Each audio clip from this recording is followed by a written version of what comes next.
turn on the BGM. There we go. Oh, good. Man, for a second, I thought the BGM didn't go off. Oh, hi, Ootori!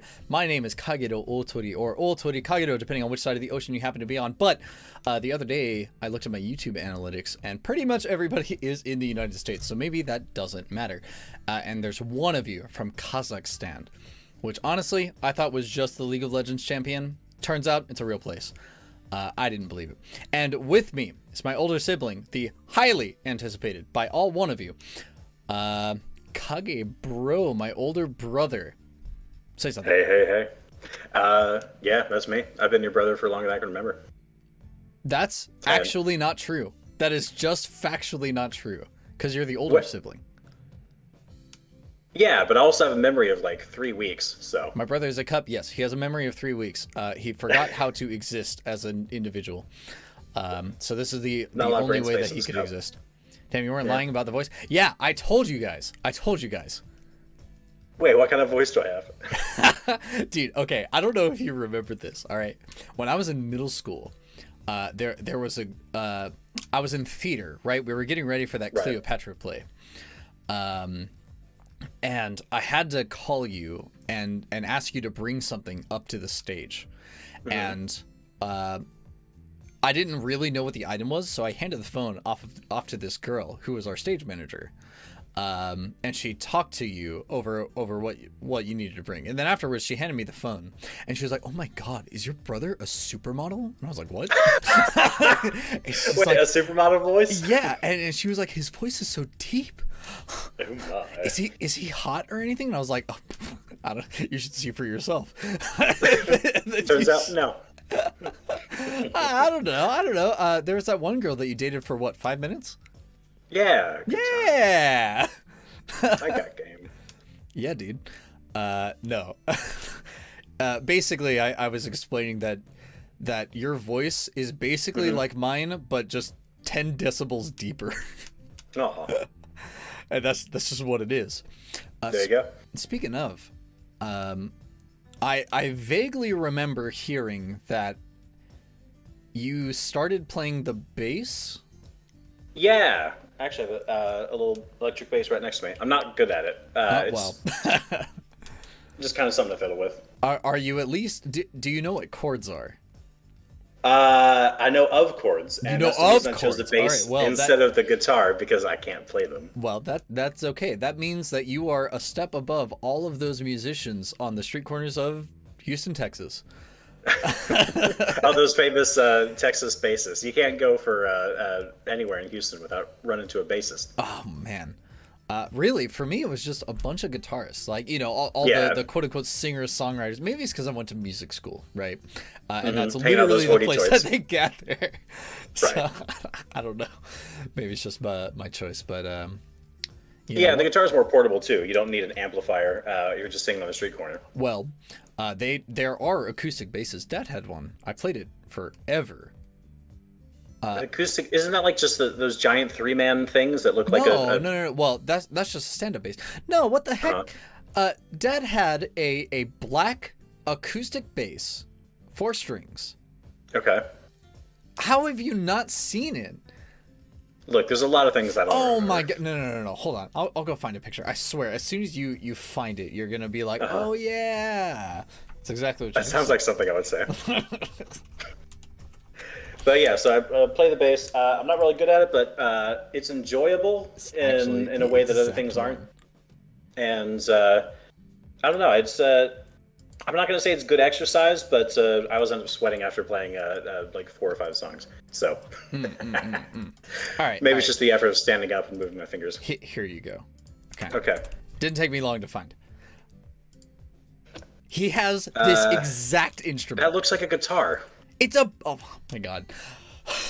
All right. Look, I don't know anything about music. It's got You're 4 strings, right? It's got 4 strings? Means it's not a guitar. Sure, yeah. No, I can count that. All right. Yeah. Guitars have 6 strings.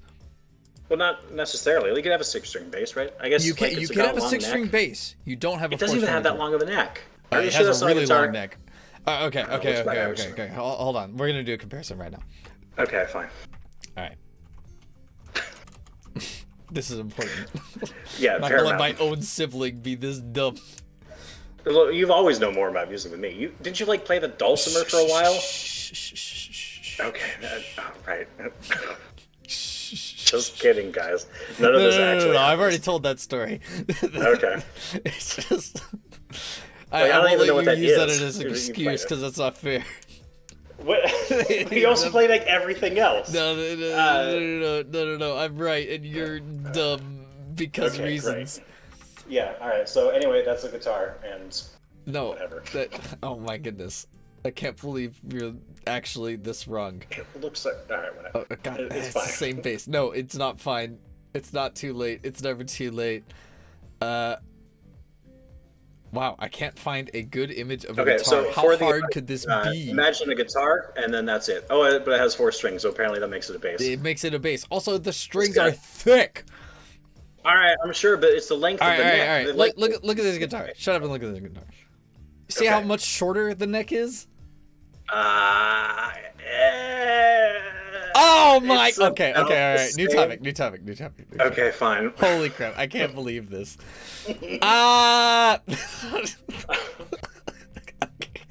Right. All right. But you do know of chords. Yes, I've heard of them. Now, abound. can you look at your bass, assuming it's in standard tuning? Yes. Right. And know which frets play which notes. No, I don't even. Okay. Like EA. Yeah, that's all I got. Oh, you got half of them. It's EADG is standard tuning, and the way that you know that is that they're in fourths, right? So sure. Yeah. This sounds like something I need to understand a piano to understand, and I don't. Well, I mean that's why I tell everybody if you ever want to learn music, you start with the piano. You take 1 year of piano, you can play any instrument ever, because they all operate on the exact same principles. Because of even temperament. And man, unless you're a weirdo that likes a little whir in your music, well, then they all operate on the same principles. A little what exactly? Whir. Oh yeah, I remember that. Basically, a long time ago, people couldn't figure out how to play string instruments with non-string instruments, because at the time, people were very, very specific about the difference between a C sharp and a D flat. I mean, sharp and flat sound very different. That much I know. Well, yeah, sure. But on a piano, they're the same key. Oh. Because of and they sound the same? Yes, they are the exact same note. See, that's weird. So right, we have C and we have D, right? I told you this thing's super useful. Yeah. No, you're right. You were making fun of me with my epic sound design. I tell you, it's great for a musical exercise. So you have C, you have D, you have the note in between. You have this one. It's either C sharp or D flat, depending on which notes you're reading on the page, but it's the same note. Okay. Also, I can't read notes. That's okay. I can barely follow tabs. A long time ago, they used to be slightly different. C sharp would sound something like. I can't reach that far. I'm gonna move the microphone. Okay. C sharp would sound like.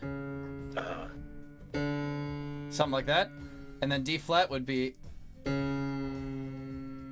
Okay. Yeah. There's a little bit of a bendy thing, but I noticed the bendy thing. A lot of brass instruments can't do that, and unless you play the trombone, can't do that. I used to play trombone. I was terrible at it. Well, that's okay. But yeah, the slides positions were, you could just kind of go in between if you wanted. Right, but everybody else couldn't, as well as most of the wood ones, like flutes.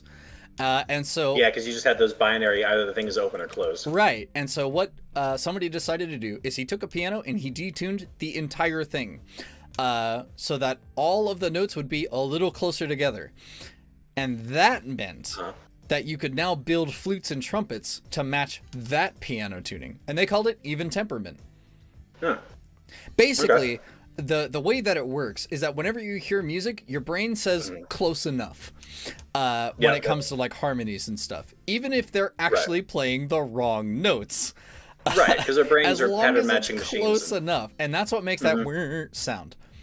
Because that whir is the basically it's the frequency waves that aren't exactly correct because people aren't robots and they can't play the exact same note every single time. Right. Unless they have an electronic instrument that plays the same note every single time. Right, like some of us here in this room. Crazy. But that notwithstanding. Right.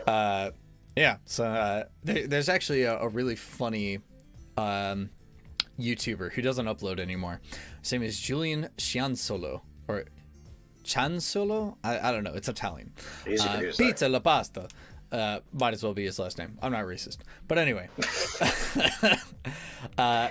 he has a bunch of very dry humor, music theory stuff. None of this matters. Numbers are hard. He's very, very funny. We'll talk about it. We'll probably watch it after the stream. Nevertheless, the point is that as a bass player, you tend to play the root or bass note of a chord, right? So let me turn this back on. I don't know why I keep turning it off. Yeah. So you sit here and we have a C chord. Trust me, it's a C chord. It's a very nice C chord, right? All right. So if you were the bass, you're gonna play this note, and everybody else plays these notes.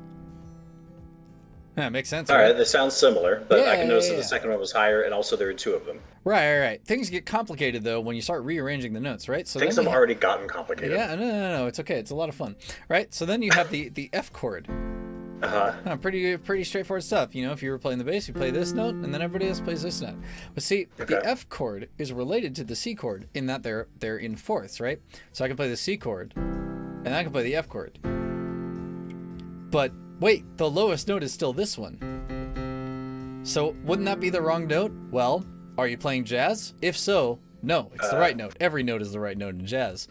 If you're playing classical, yes, it's the very wrong note. Okay. So hold on, let me move a few of these things. I have basically no desk space because it's covered by a keyboard, some guitars, and an amp. And then the other side is covered by a computer.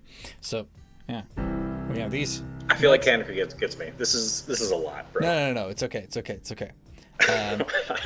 Right. So then you have these, and then as a bassist, you would go, yeah. So now this is the lowest note. Okay.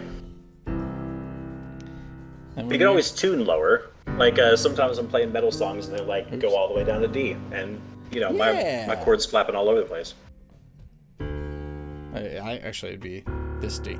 There we go. That's about right.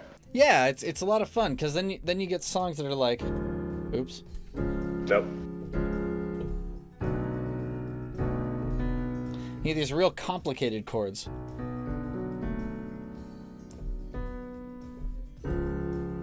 And it resolves inwards. It's a lot of fun. Okay, I don't know what resolves means. I don't know what inwards means. Not in this context. Well, that's easy, right? So, all right. Is it? Oh, good. We're taking our C chord, right? Yeah. And then it moves this way. Great. And then it moves this way.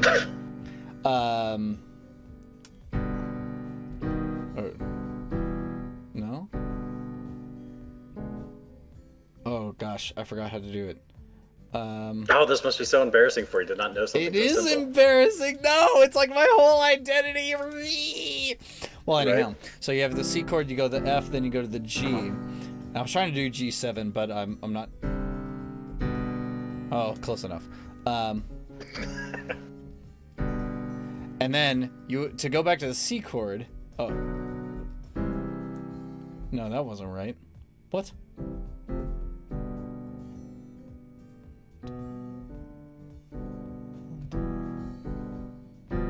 That's the one. That's the what I was trying to do. I missed it. All right, so you create this. And it was right there in front of you this whole time. Well, it actually was. I was like, I was just one note away. You see this beautiful chord? It's called the Devil's Chord. It's not very beautiful. It does. No, it doesn't sound beautiful. It's not at all beautiful. But you know what it does? It makes you want to go. Yay! It does. You're right about that. Because it resolves inwards. See, this builds tension, and you resolve the tension. Or you can be a tricky little bugger and resolve outwards. Hey, very fun stuff. It's a bunch of math. Okay. Oh, that explains why I don't understand it. Yeah. Every note ever is a various root of 2. Huh? Oh, yeah. When did this turn into Music Monday? Hello, it's Saturday. Right. So how else have you been? I've been all right. Good, great. I'm glad. Moved out to the East Coast where I'm fiddling with computers.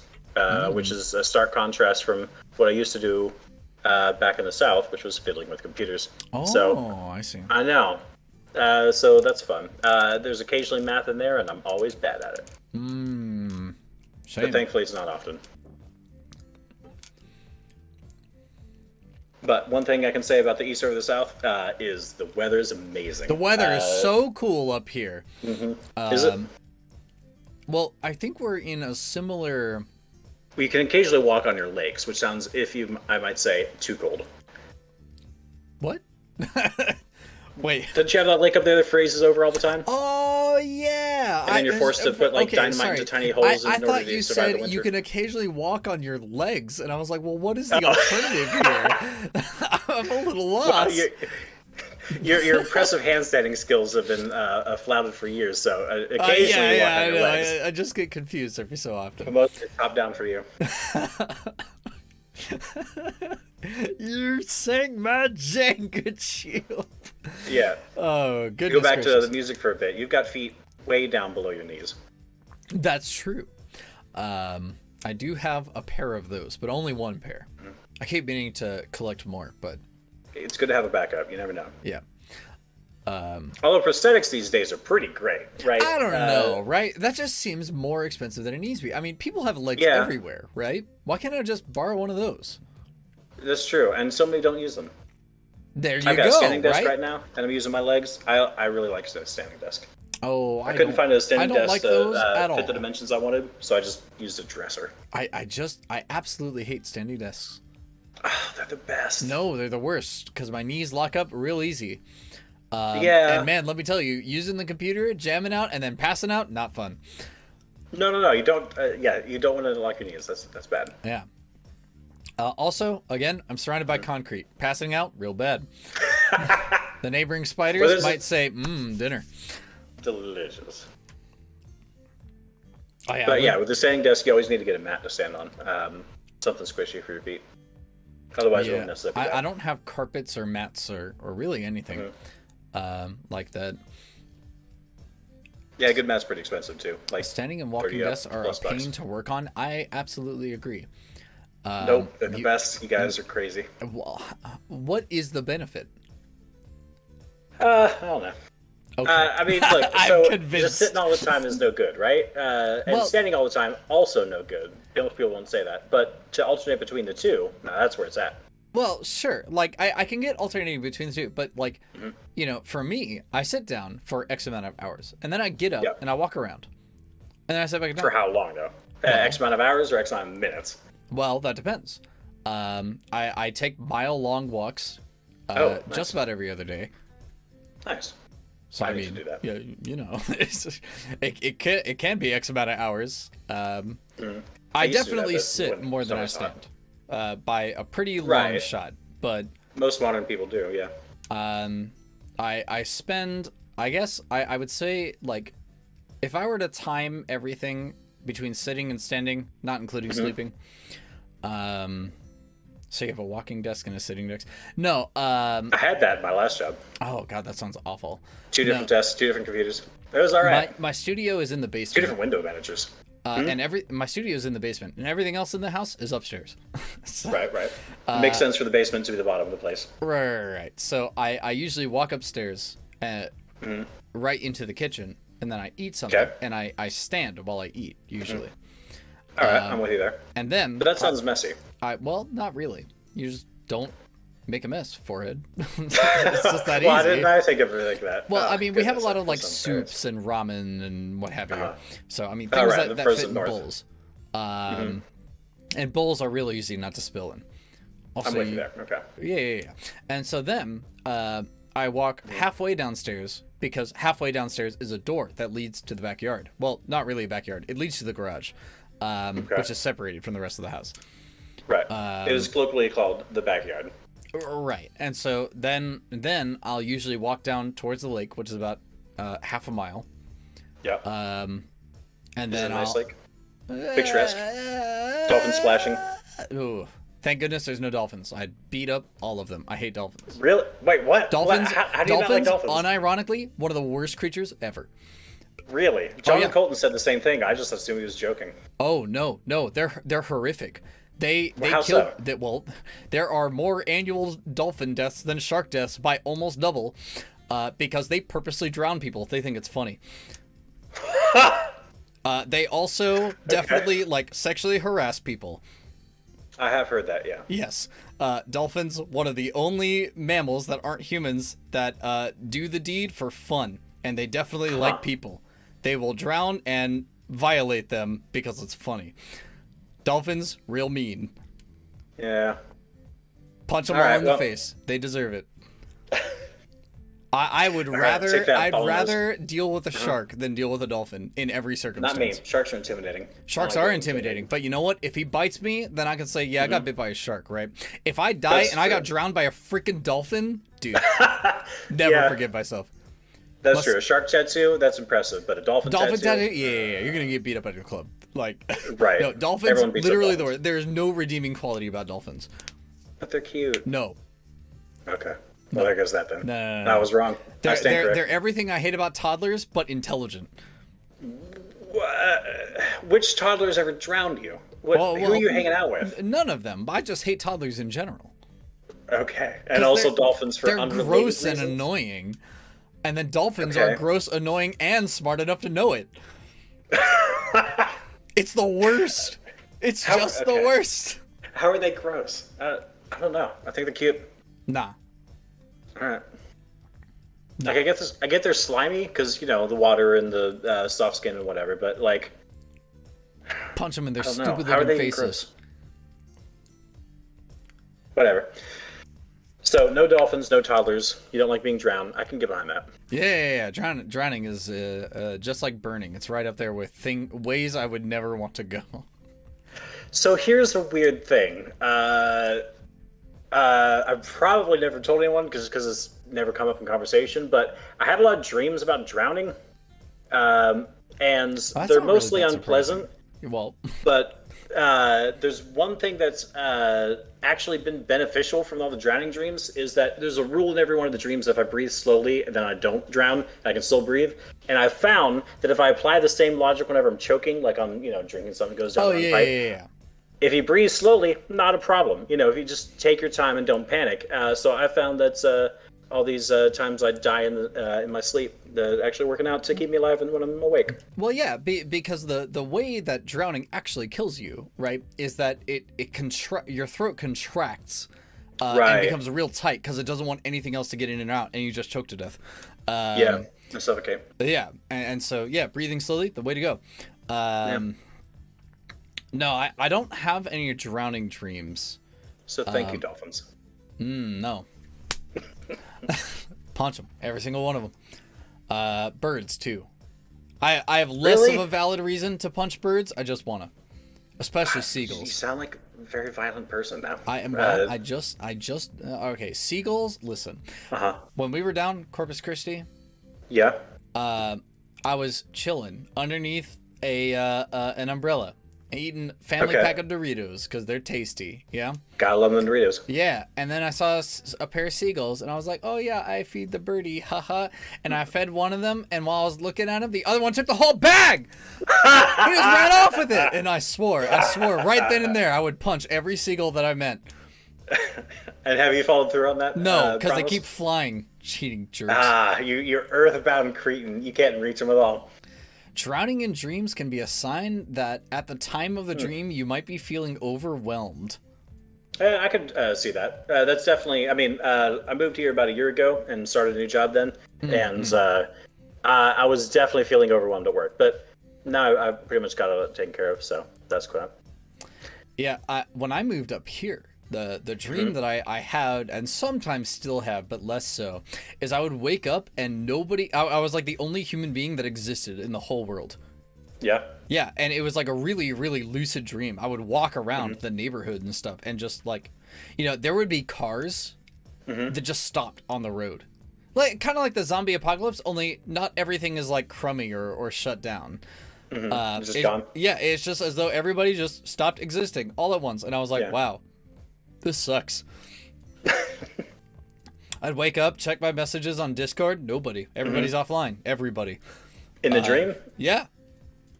Everybody was offline, including the bots. Mm-hmm.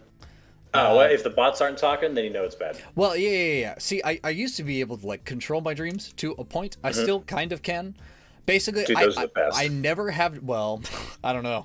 The nightmares Man, are whenever real I get a scary. lucid dream, I fly, and it's the best. I love flying. No. The thing about my dreams is they have to logically make sense. Oh, right? Nothing me. fantastic can happen unless it can be explained, right? So, for example, so how tedious. Well, yeah, it's real fun or real not. Mm-hmm. So, I mean, there's one where I'm on a cruise ship. It's real realistic, right? And then, oh no, we're sinking. And then someone will be like, oh God, how are we sinking? I'll look over. Oh, it's because we made landfall on this beach. And so now I'm on a beach and it's real cool, right? So like all the quote unquote scene transitions, they all have to make sense. Even if the overall quote unquote story doesn't make sense, it has to be something that my brain can be like, oh yeah, well, yeah. I mean, that's why it happens. From the beach, we climb up a mountain. Why? Because it turns out the whole island's just a big old mountain. It has a beach at the bottom. That happens sometimes. Yeah, it happens. And now I'm at the top of this mountain. And oh my goodness, there's a 747. Why is it that high? Oh no, it's not that high. We're that high. And so on and so forth. Okay. So all of my dreams have some sort of like logical sense to them. But it makes the nightmares real scary. Yeah, they also have logical sense, which means it can theoretically happen.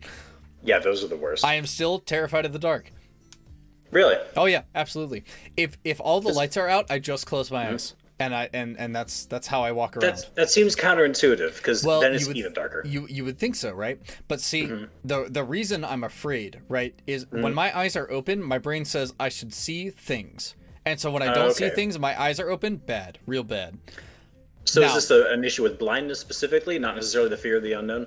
Well, it's a little bit of both. Because I don't know what I can't see, and that's spooky. Right.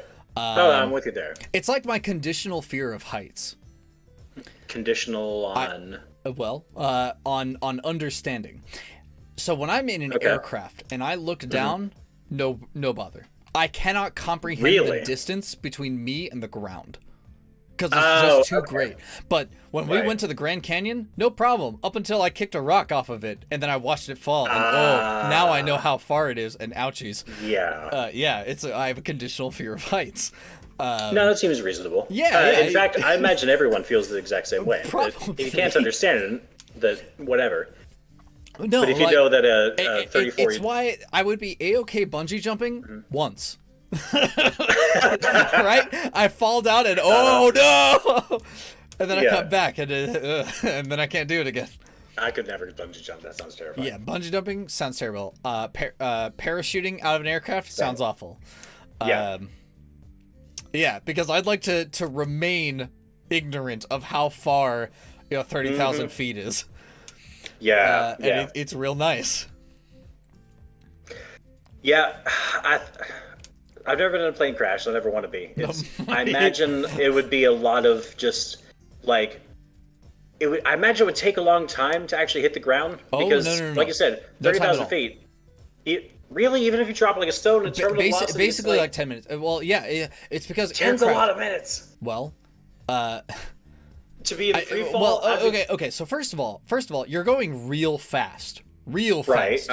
I'm familiar with that idea. Second, aircraft are made to minimize air resistance. Right, obviously. So they can fly. And the way that lift is made works the other way around when it's upside down. Right? Right, because the wing's shape is right. Be so it'll it'll push you get to terminal velocity real fast. It'll feel like an hour. I don't know too many survivors of plane crashes because yikes. I know. And also, but they're very I safe, think so at most it takes about 5 to 10 minutes. That's terrifying. That's a long time, man. Well, it depends on how in control the pilot may be. I mean, there's the very famous crash where nobody died because the guy was able the to. Hudson River? Yeah. He was able to glide it through. What an amazing pilot, by the way. But anyway. Yeah. And apparently an okay movie with Tom Hanks. Right. But that crash, quote unquote, would have taken a little closer to the 10 to 20 minute part. Right, because he's gliding most of the time. But Sully. The quote unquote like cartoon plane crash. Honestly, you probably die before you hit the ground. Why? Well, The there's Gs? any number of reasons. One, G-force, No. yeah. Well, I mean, you get knocked No. out. But also, if an engine ignites, well, and the plane explodes, then there's Right, that. that's an easy one. Yeah, that's pretty straightforward. And you really don't want to survive that one, because then you have to deal with the fall and the burn wounds. Right, no, yeah. no fun. Yeah, but there's also even heart passing attacks. Out, it seems unlikely. Whoa, no, Heart not attacks? unlikely at all. I don't know. What about those astronaut accelerators? They go like 3G, don't they? Right, but the issue is they have specialized On equipment, Earth, right? yeah, but even if you're falling, you only get 1G max, right? I think so, Because but that's what G vehicles, means, is gravity. well, 1G's worth. Yeah. But acceleration, because 1G's worth includes air resistance. How but- could it? Air resistance is different for everything. Well, sure, but after a point, there is no air resistance. All things eventually fall at terminal velocity. So says Galileo Galilei. You're right. And larger Yeah. things tend to get there way faster than not larger things because they're bigger. They have more mass. Gravity affects more of them more, Okay. and that's Fine. what makes them heavier. I'll buy that. And because the planes, basically, when an aircraft spirals, it spirals down as fast as it can because that's the heaviest part. And then once it Okay. goes down, then it reduces all the air resistance, and it's instantly at terminal velocity, which is magnitudes of G's heavier than what the average person can handle. It sounds like it's just 1G to me. No, it's definitely not. Okay. All right, well, I'm I'll not take your word. as good of a physicist as to be able to say for certain, but I do know when I worked at the airport, I was obligated to watch plane crashes. I believe it, yeah. The safety Because videos and all that. all the safety videos was, hey, if you suck at your job, this is what happens. And Yeah, man, millions die. Thanks. Man, there believe was that. the Australian flight that everybody suffocated to death. Yeah, that's a real bad one. Yeah. That was awful. We had to listen to the whole black box recording. Oh, wow. It was bad. It was real bad. People screaming and crying for minutes. Yeah, I would be one of both of those. Yeah, and you can hear people hit the floor. Oh yeah, it's bad.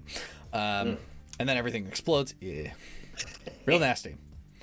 Classic ending. It's so messed up too because it's like that airliner.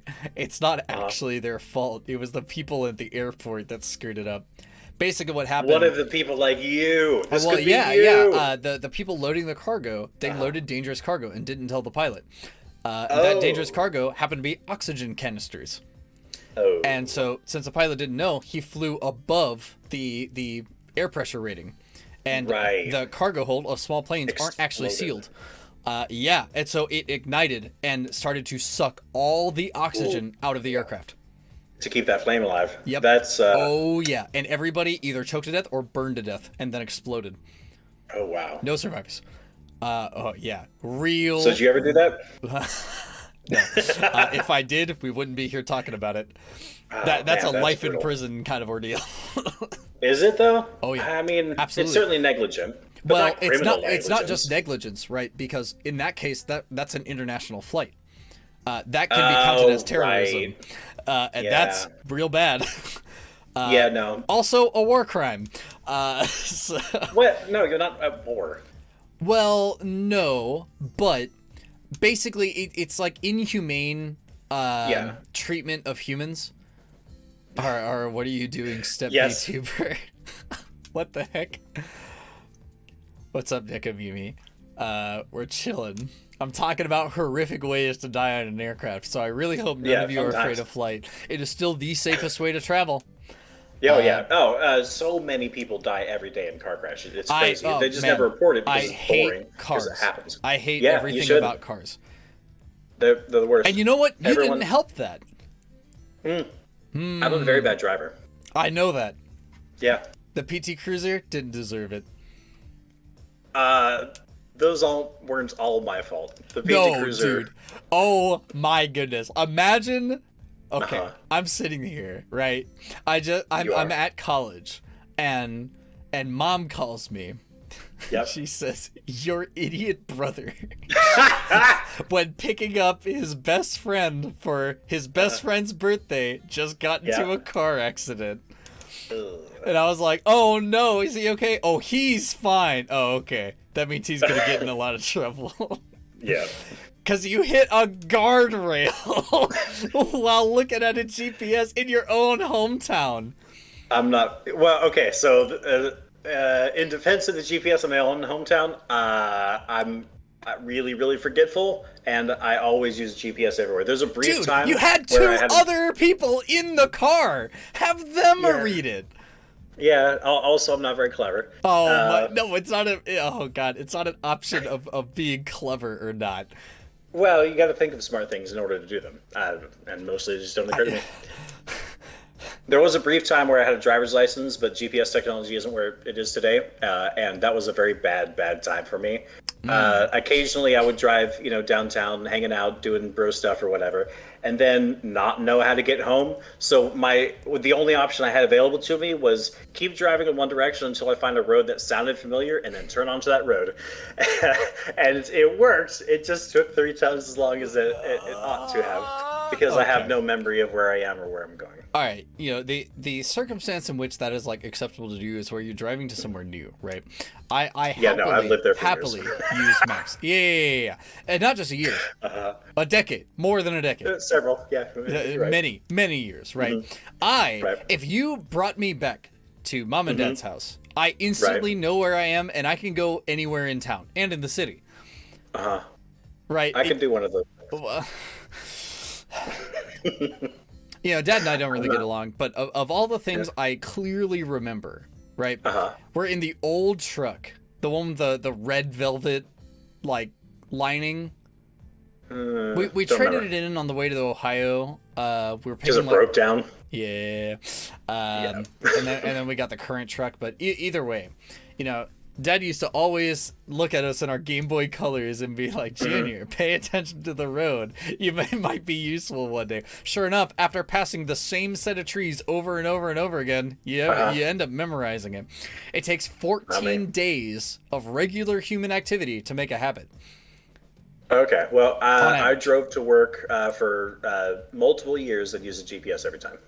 Yes, that doesn't help you.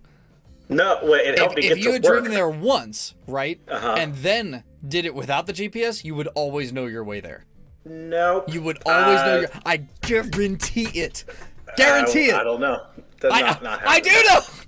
I don't have a GPS or any maps. I navigate purely by eyeballs. Yes, well, my eyeballs are deficient. Fine. One of my eyeballs is deficient. Wait, what's this? Arguably worse. Oh yeah. My eyes see at 2 different visions. Oh, I think most eyeballs do that, right? Well, all right. When I was like 4 years old, Shirley, the dog, Landon, that was his name. What? You remember? What dog are you talking about? Mom's friend Linda, right? Yeah. And her kid Did Landon, they have a dog? and they had a dog named Shirley. It wasn't quite a border collie, but it kind of looked like it. Well, Mom told me a story once where I was playing with Shirley, and she got me in the left eye and then put this huge scar underneath my eyeball. That plus getting into a few fights here and there, it's not as good. Right. Made some food if you're into it. Just heat it up. Oh, thanks. Yeah, getting fights, thumbs down. Especially not eyeball fights. Yeah, and so I got punched in the same eyeball. Yeah. I was considerate they didn't ruin both eyes. Well, I guess. But it means my depth perception, real bad. Because I don't see as good in the left one as I do in the right one, which means I see further on one end than on the other. But glasses, you get 2 different lenses for each eyeball, yeah, right? and I had a pair of glasses that one lens was an actual prescription lens and the other one wasn't. Yeah. They have since broken, and guess which one broke? The prescription lens. Oh no! Of course. Honestly, it's not so bad that like looking at any given object gives me headaches anymore. But now both of my eyes, kind of garbage. One is slightly more garbage than the other. That blows, man. And so I can't do a lot of visually intensive tasks unless I like hyper focus on it. Huh. But staring at a computer screen doesn't bother you? You can see everything and all that? No, I am far enough away that it's not a big deal. Okay. Reading books is kind of an issue, though, because I have to hold them equally far away. It's basically an entire arm's length away. Yeah. So if I were to look down at my keyboard, I know what the keys are, and I can kind of read them because I know what a keyboard looks like.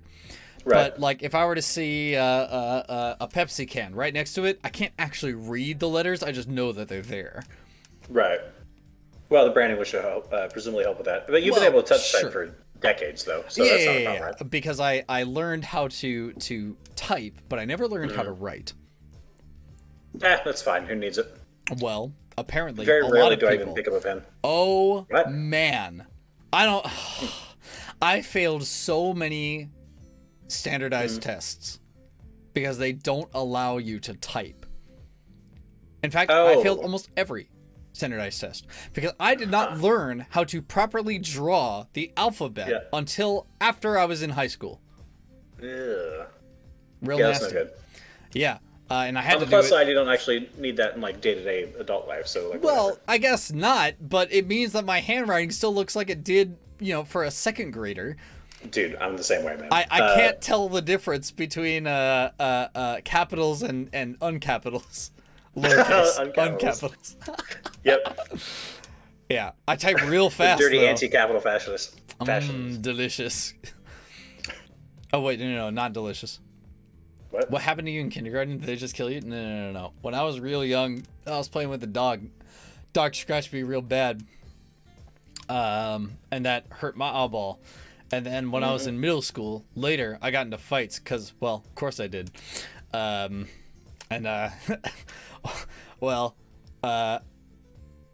real good about talking big game. Not so good at fighting. Speaking of, one story that I always love to tell about you is when you were in band. Okay. And you would come home and you would tell mom and dad that like the other trombonist would like hit you in the head with the slide. Oh yeah. And then dad was like, "Yeah, just punch him." And so you did. Well, yes. So what actually happened was, dad told me to punch him, and I didn't want to. So eventually, they, over the course of months, were able to bribe me into punching him. And the accumulated reward that eventually got stacked up on that end of the table was,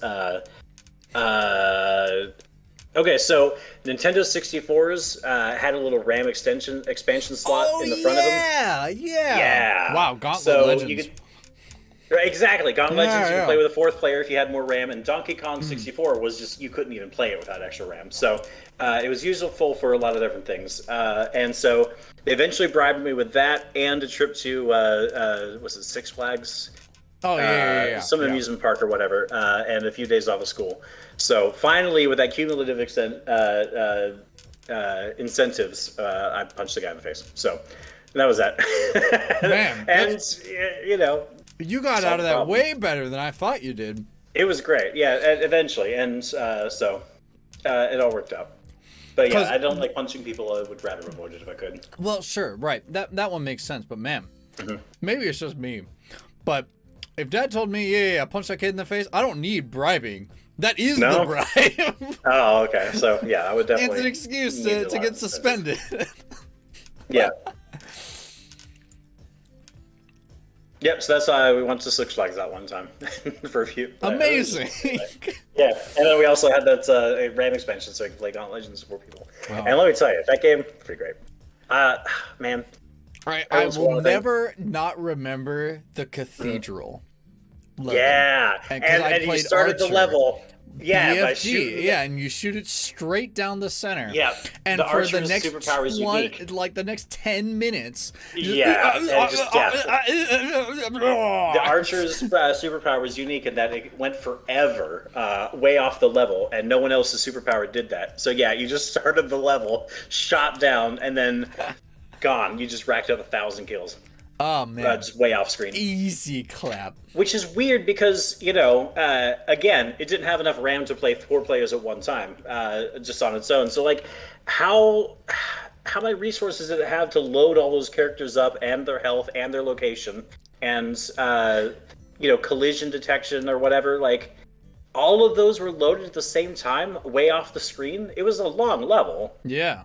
Well, I guess it's because technically there's no, like, you know how most of the levels, they were large maps. Yeah. The cathedral way wasn't, large. though. It was a straight line. Yeah. I guess you're right. Yeah, it it was was just only one long appeared large rectangle. because the pews, you had to walk in between them, and they were Yeah. like a maze. Yeah, you're right. It was actually kind of a narrow rectangle. Huh. All right, you're right. Still, anyway, that was pretty fun. It was The pretty archer had that ability that no one else had. Green Archer needs food badly. Yeah. Man, we had some good times playing them games. Good times. I was listening to Toe Jam and Earl theme song recently, thinking, Bum, bum, bum, bum, bum. Sorry. yeah, that's man, that is such a banger. I love that It's song. such a bop. Yeah. And played you know on what? stream, Still but- holds up. Those chip tunes, I was, Oh yeah. I blast out my stereo. Actually, have you heard of the YouTuber Insane in the Rain music? No. He's a saxophone player, and he remixes a lot of music into like these real cool jazz arrangements. Nice. Definitely something that you would like. I do like jazz.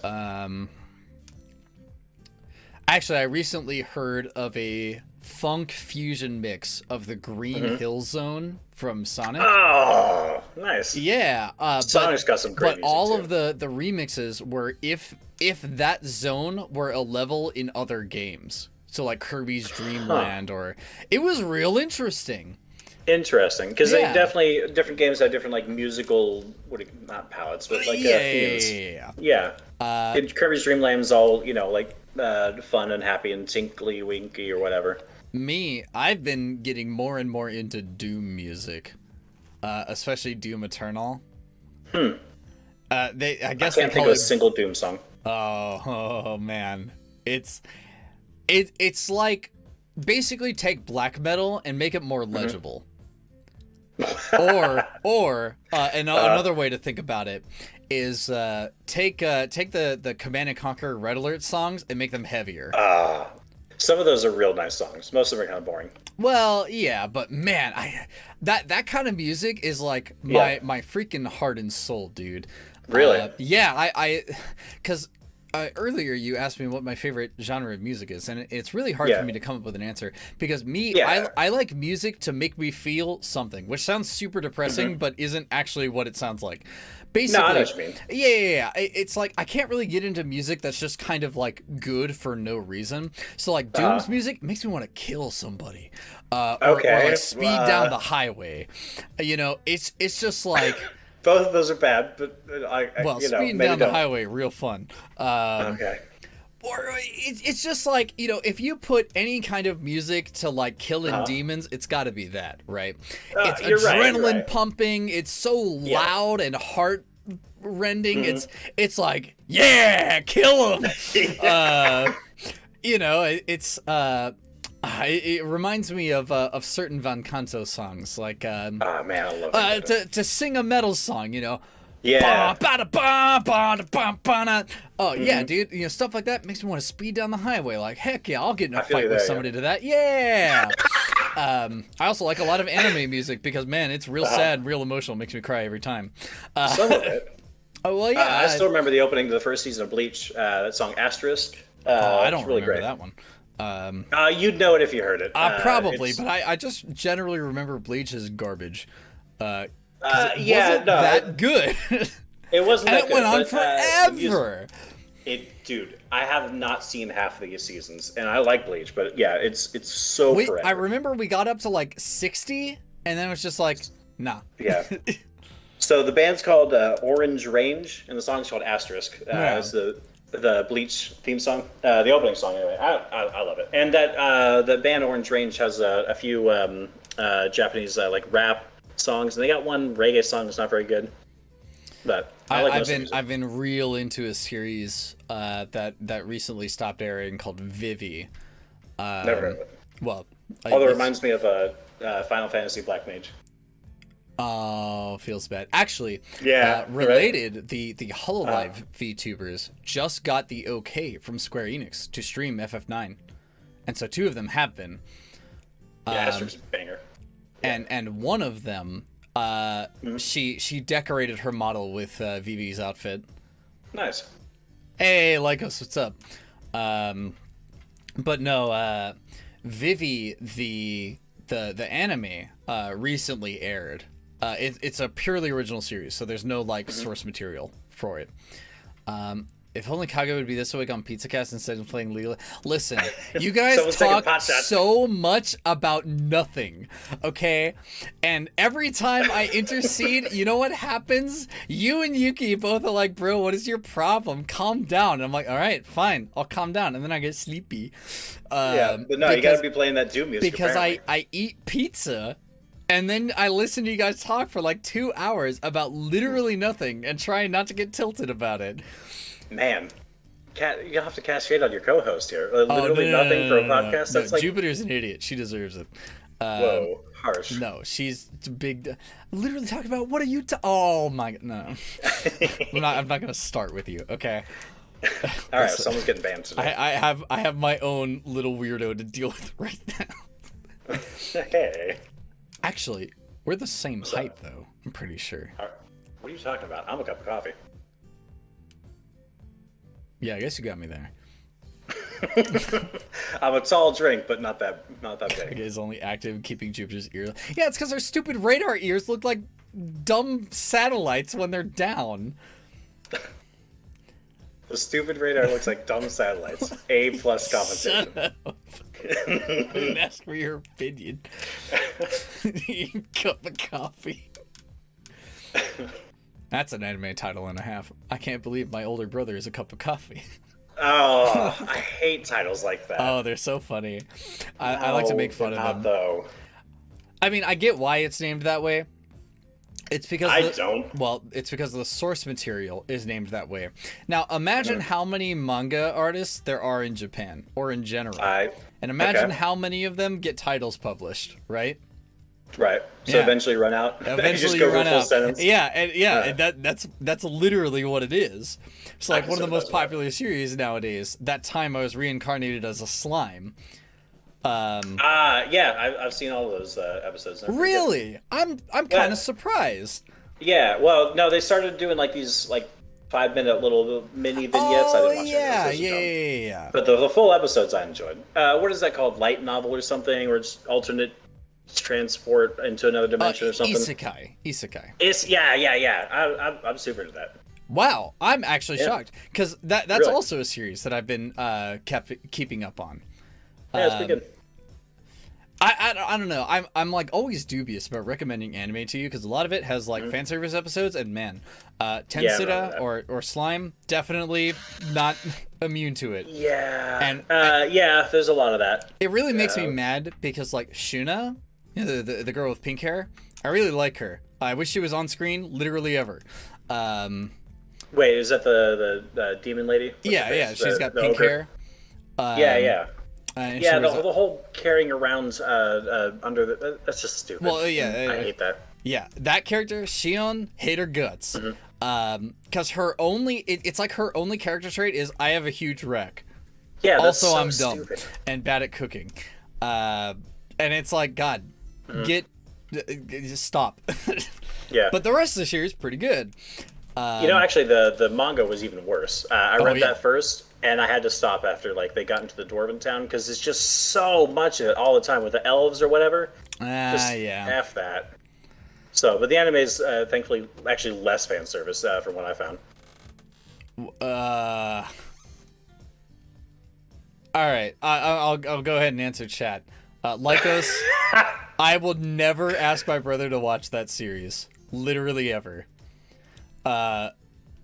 He is a good boy, prudish. A good pure boy.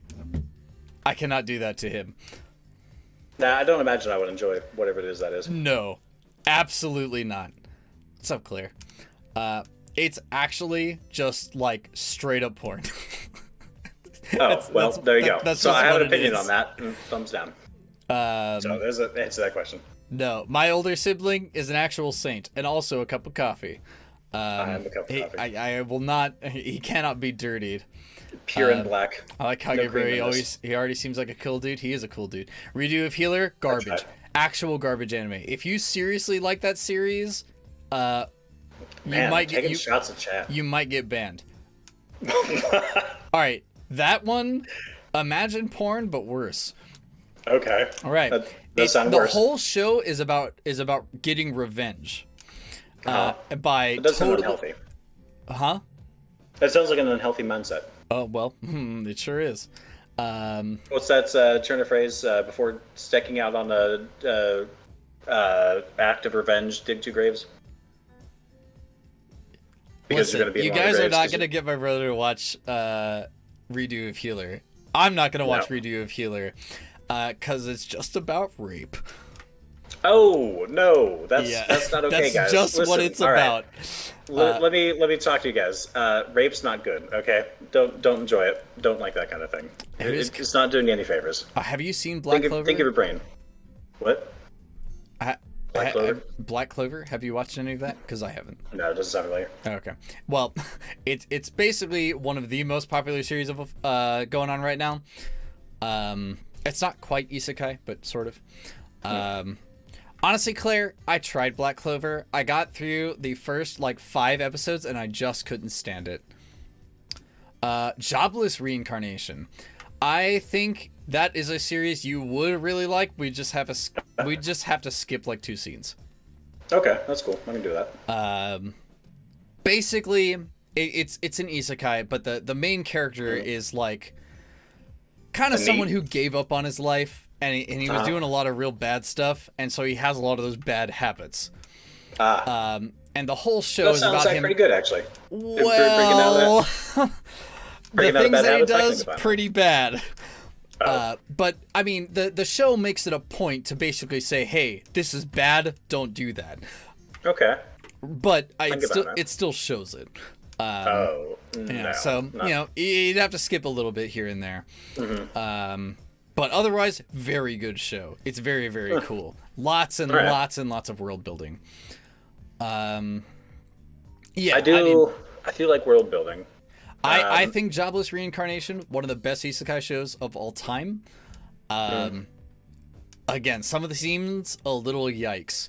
And the anime does not hide fan service because they basically justify it. It's because, that's the main character's mindset. So as the show goes on, it gets less and less and less. Oh, good. Yeah. And that sounds like a good show doing its thing. All the shots are intelligently framed. It just means that in the first 3 episodes, panty shots. Lots of them. No, not it. Yeah, so... But as for romance anime, man, there's one about these zodiac animal people. Fruits Basket. Oh, does that count my as goodness. romance anime? Wow, that's a classic. I haven't seen any of it. No, when we were in middle school is when Fruits Basket manga was translated into English. Really? Okay. Yeah. And it's a cult classic. People love Fruits Basket. I just haven't experienced any of it. Because for the longest time I thought, it's a girls series. I know, whatever. Right? I know. Apparently. And it is a lot of that. Well, what's funny is, because I have a subscription to Crunchyroll, and so I see the anime previews or whatever, and so they're airing Fruits Basket final season, and so I see it, and it's like this crazy edgy cover, and I'm like, what happened? Wait, what? Isn't it about a girl and her dog or something? Come on. It's a lot of a girl and her dog. It's one of the single best representations of psychological long-term effects of bullying. Oh crap! All right, well I guess I'm gonna watch Fruits Basket. Legit. It's not every episode. It's not even every other episode. But occasionally they remind you that this dude's been through some stuff, and not just bullying, but constant oppression from powers high above him politically and just physically. And then you get this the main character was Peggy Sue is the term, and it's trying to fix him, and sure, that's I like it that it's people trying to be nice to what's her face trying to convince other people to be kind to themselves and to others, and to like build up relationships and friendships. And yeah, that's all very girly, but I enjoyed that. I found that's just pleasant. I like those cutesy messages, honestly. I think they're quite enjoyable because there's. But it was well done too. It's not like just Teletubbies holding hands. There was, this is some messed up stuff, and sometimes you got give people space to throw chairs through the windows, and sometimes they do nothing. So, have you seen Jujutsu Kaisen? Never heard of it. Jujutsu Kaisen. Oh wait, no, that's the one with the panda. Right. I don't specifically know. I haven't seen it. I think I have heard phenomenal things about it. It's basically like the action anime of the year, probably. Yeah, I think the Crunchyroll. I used to watch Crunchyroll a lot, and then they always advertise it with a angry-looking panda, but in fact, it was only in like one episode. It's got a panda. Okay. Okay, yeah. But I saw a few episodes. It was okay. Oh, well, there you guys have it. It was okay. Yeah. I haven't seen it, so I can't say for sure. Okay. It's like basically the same premise as Bleach, but better. Oh. Well, all right. Yeah. I might it's like Soul Society or whatever. Yeah. I like it. For me, if you really like world building, another cult classic is Spice and Wolf, which I'm sure I've spoken to you about before. It's basically a romance between a human traveler and basically a deity of wheat. All right. And the deity isn't being worshipped so much anymore because, modern technology, modern quote unquote in medieval times. Basically, instead of praying for a good harvest, people are starting to learn that you can do things with crops to increase the outcome. So and so she shows up to try and see what's going on. And so the main character decides to take her around, and he's a merchant. And so a lot of the show is him talking about how the economy in the world works, like the different weights of silver and gold, and how different churches tax different amounts. It's got a little bit of nudity at the very, very beginning. When the deity first appears, they don't have any clothes. But that seems unnecessary. Well, after that, all-powerful deity, or at least over wheat. Couldn't she have a wheat shirt? I mean, there's a censored version where there's like clouds and stuff that cover it up. I'll take Naruto clothes. Sure. And there's also I think the censored version also changes a lot of the dialogue and some of the animation. Basically, in the original, the church is definitely the Catholic Church. They even call it the Catholic Church. Very simple. But in the censored version, it's a church that doesn't have Catholic or Catholicism in it. Okay. Because in medieval times, the Catholic Church, the Inquisition, that's what they had. Yeah. And they did a lot of real messed up stuff. That's true, But most of the anime is about economics, and basically, like us to tell me economics, the fantasy drama. It's super good, super good, because you basically take the most of the viewer's perspective is from the goddess's Holo perspective, and she doesn't know anything about the world. Yeah, her name is Holo. Its intro, kind of a bop. I did a whole video about it, or a whole stream about it. Anyway. It's and so you get to learn at the same time she does about like why different merchants do different things here and there, and they just travel through a world that isn't quite like Japan but is suspiciously laid out like Japan. Right. Basically, if Japan was where Europe is now, that's where they are. Okay. It has a lot of European architecture, different European themes and whatever. European Catholicism. Oh yeah, it definitely has that. Right. But no, very good show. But nice. What I was gonna say, Vivi, show you might like, doesn't really have fan service per se. The main character is a robot, and they get beaten up a lot, and sometimes it causes their clothes to tear. It doesn't show anything. Okay. But sometimes there are clever camera angles, so you can see some side boob or like more thigh than normal. Mostly though, you see guts. Robot guts. Oh. I'm not in. Wait, robot guts? Robot guts. Oh, those They aren't don't so quite bad. look like human guts, but close enough so you get the picture. Basically, the Samurai Jack did that pretty well. well, Samurai exactly Jack was anime. also highly stylized.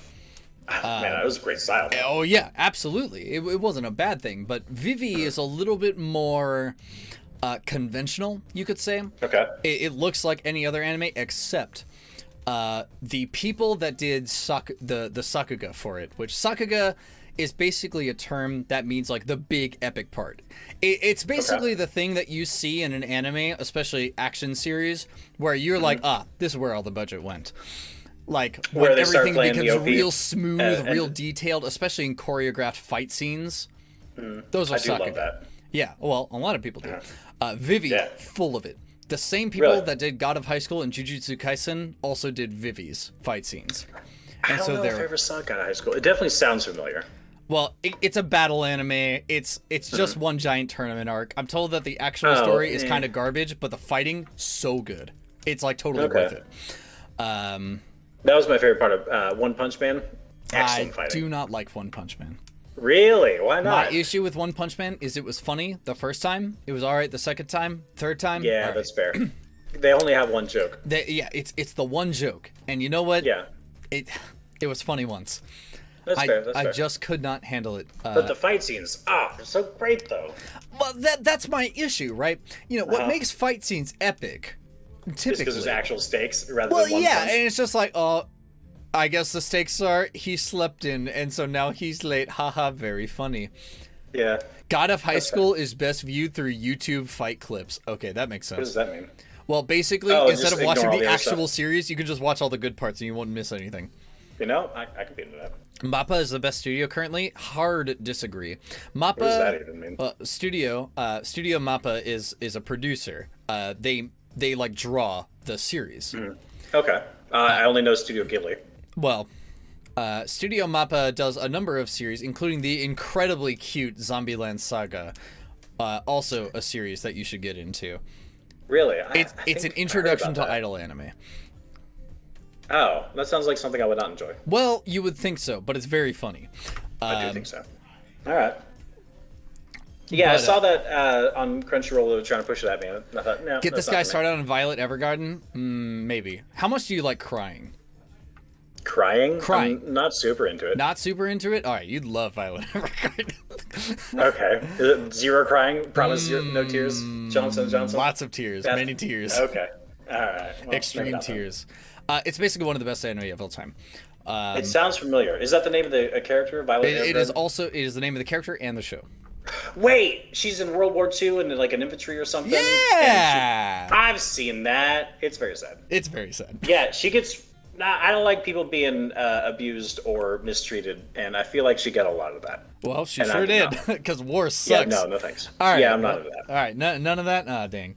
No, Those are I my don't like being favorite hurt. series. Look, I want to watch Fruit Baskets where they hug and then talk about their feelings. All right, well, in that case, I have the perfect series that is in between these. Oh, could it It's real just be sad Dead Fruit and real Basket? happy.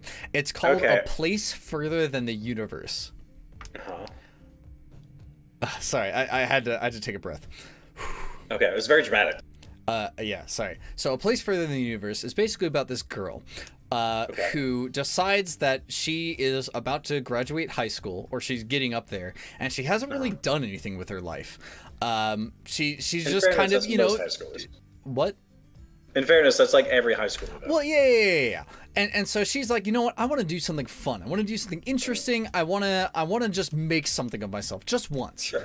And she doesn't really know what it is she's going to do until she runs into another girl who has been saving up literal millions Oh, to go to find her mom in Alaska in or Antarctica. Antarctica. Yeah. Yeah, and really nice, like high quality drawing animation. Very, very good I wouldn't series. say animation is not the word for it, but like each scene is well. It's not very painted, well obviously. framed. Yeah.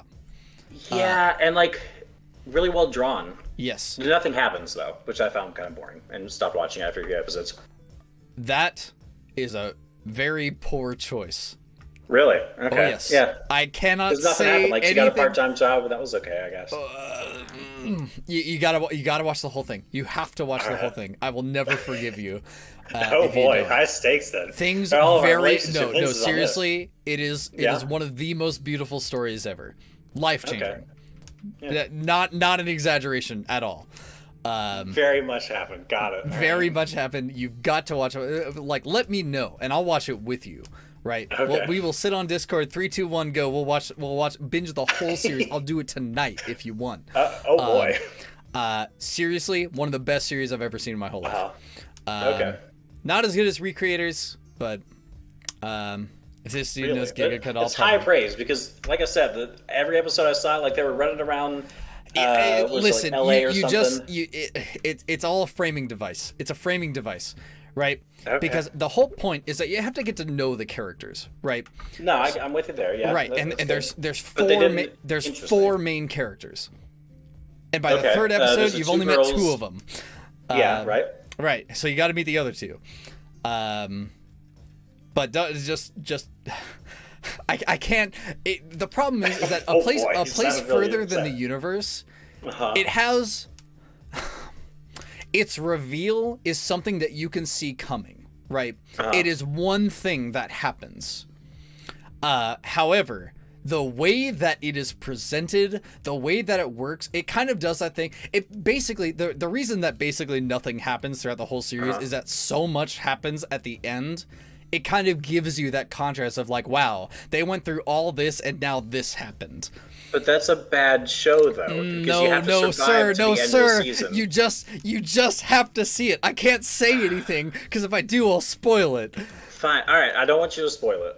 So it's so don't good. Say anything. But it is. But also, so good. like, if you don't keep me interested to get to the end, to the big reveal, then it's nothing. Like, you have to have some B plots every episode to get to the end of the arc. No. Yeah, you're and going. There's no B plots. You are going about it the wrong way. Am I though? Yes. The intention. Okay. Basically, here's a way that I can say it. You don't have to talk me into it. I'll say I trust you. Yeah, sure. But as maybe something to help you enjoy it. That series presents itself as a slice of life series. And the whole idea is that you enjoy it as you go, at face value. There are no B plots because nothing really happens. No, nothing did. I found that tedious. Well, then I guess you don't like a lot of slice of life anime because the whole point is that it's just a day-to-day nonsense. And there has to be something in the day, though. Well, no, there doesn't have to be. I can point to a few slice of life anime where things happen. Okay. I'm getting there. Boy. I'm getting there. All right, listen. The reason that it's framed that way is specifically because remember, the main character doesn't feel like they're doing all that much. Thus, the story doesn't show them doing all that much. It's basically they're gonna pull. Sounds like a weak excuse. No, because they pull the rug off. They pull the curtain down, and suddenly it's not actually a slice of life series. Okay. And I can't really say much more, but all right, you've already. I'm not gonna say you sold me on it because that's a lie, but I'll watch it because you want me to watch it. You have to see the entire thing, and if you legitimately hate it, I've never heard of you before. Whoa. Okay. There is no way you don't like it. There's no way you don't like it. You say it's a drama, but I don't believe you because there's nothing dramatic about it. Oh, okay. If the last episode's drama, then fine, but it's a lot of lead up to. All right, whatever. It's worth it. It's worth it. Okay. I like character-driven dramas, but there were no characters in it. They're all milk You toast watched nothings. 3 episodes. Yeah, they're all 3 boring, and I didn't watch the 4th one. Oh my god. Okay. I can't believe I'm related to this person. This thing on my desk. It's a whole season, man. It's not even that long. I don't know. Every episode's what, 30 minutes? That's I put in like 2 hours. I got things to do. Well, sure. Watch other things. Oh my goodness. I mean, I get that there's a lot of anime to watch. There's too much. But yeah, there is. But seriously, Place Further than the Universe, you must watch the entire thing. If nothing else, even if you don't like it, I cannot imagine a universe in which you don't agree that like the way that everything ends up makes for like the best story ever. Okay, all right, I'll buy that right now. That the way it ends up is a great story, but getting there has to be worth something.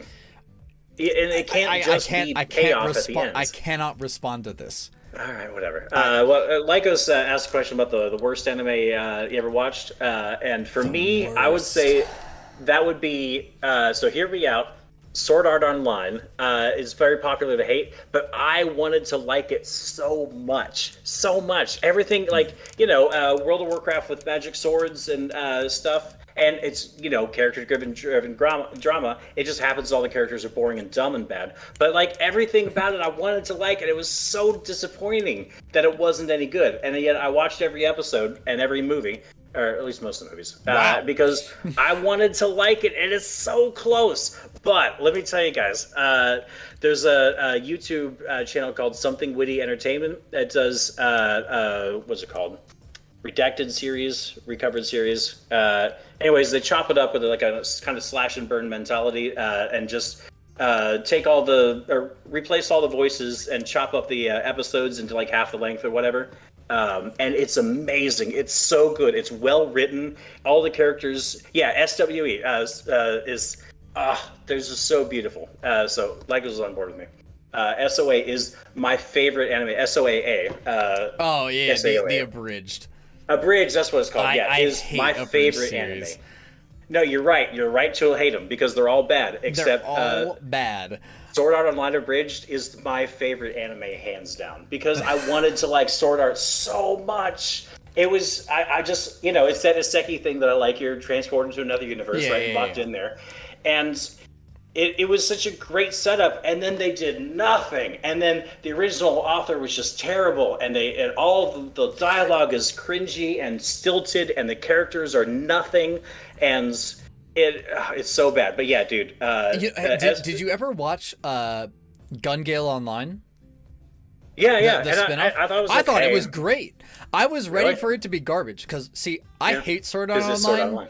Mostly because I'm on the bandwagon, but also because I watched the first episode, and similarly, I was like, "Oh, dude, it's gonna be Dot Hack Sign, but better." But it wasn't. I know. Also, Dot Hack Sign was so whiny. Garbage. I realized the main character cries so much. Well, not just that. It's just like, man, I remember it as such a great show, but like after rewatching it, it did not age at all.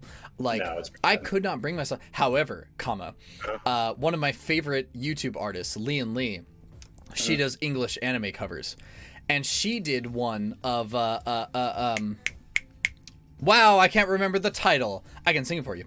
Shine bright morning light. She did that song. Not the OP, but they did that for like a lot of the scenes. It was what's her face's song? Subaru, I think her name is Lady Subaru. Yeah, she has the axe.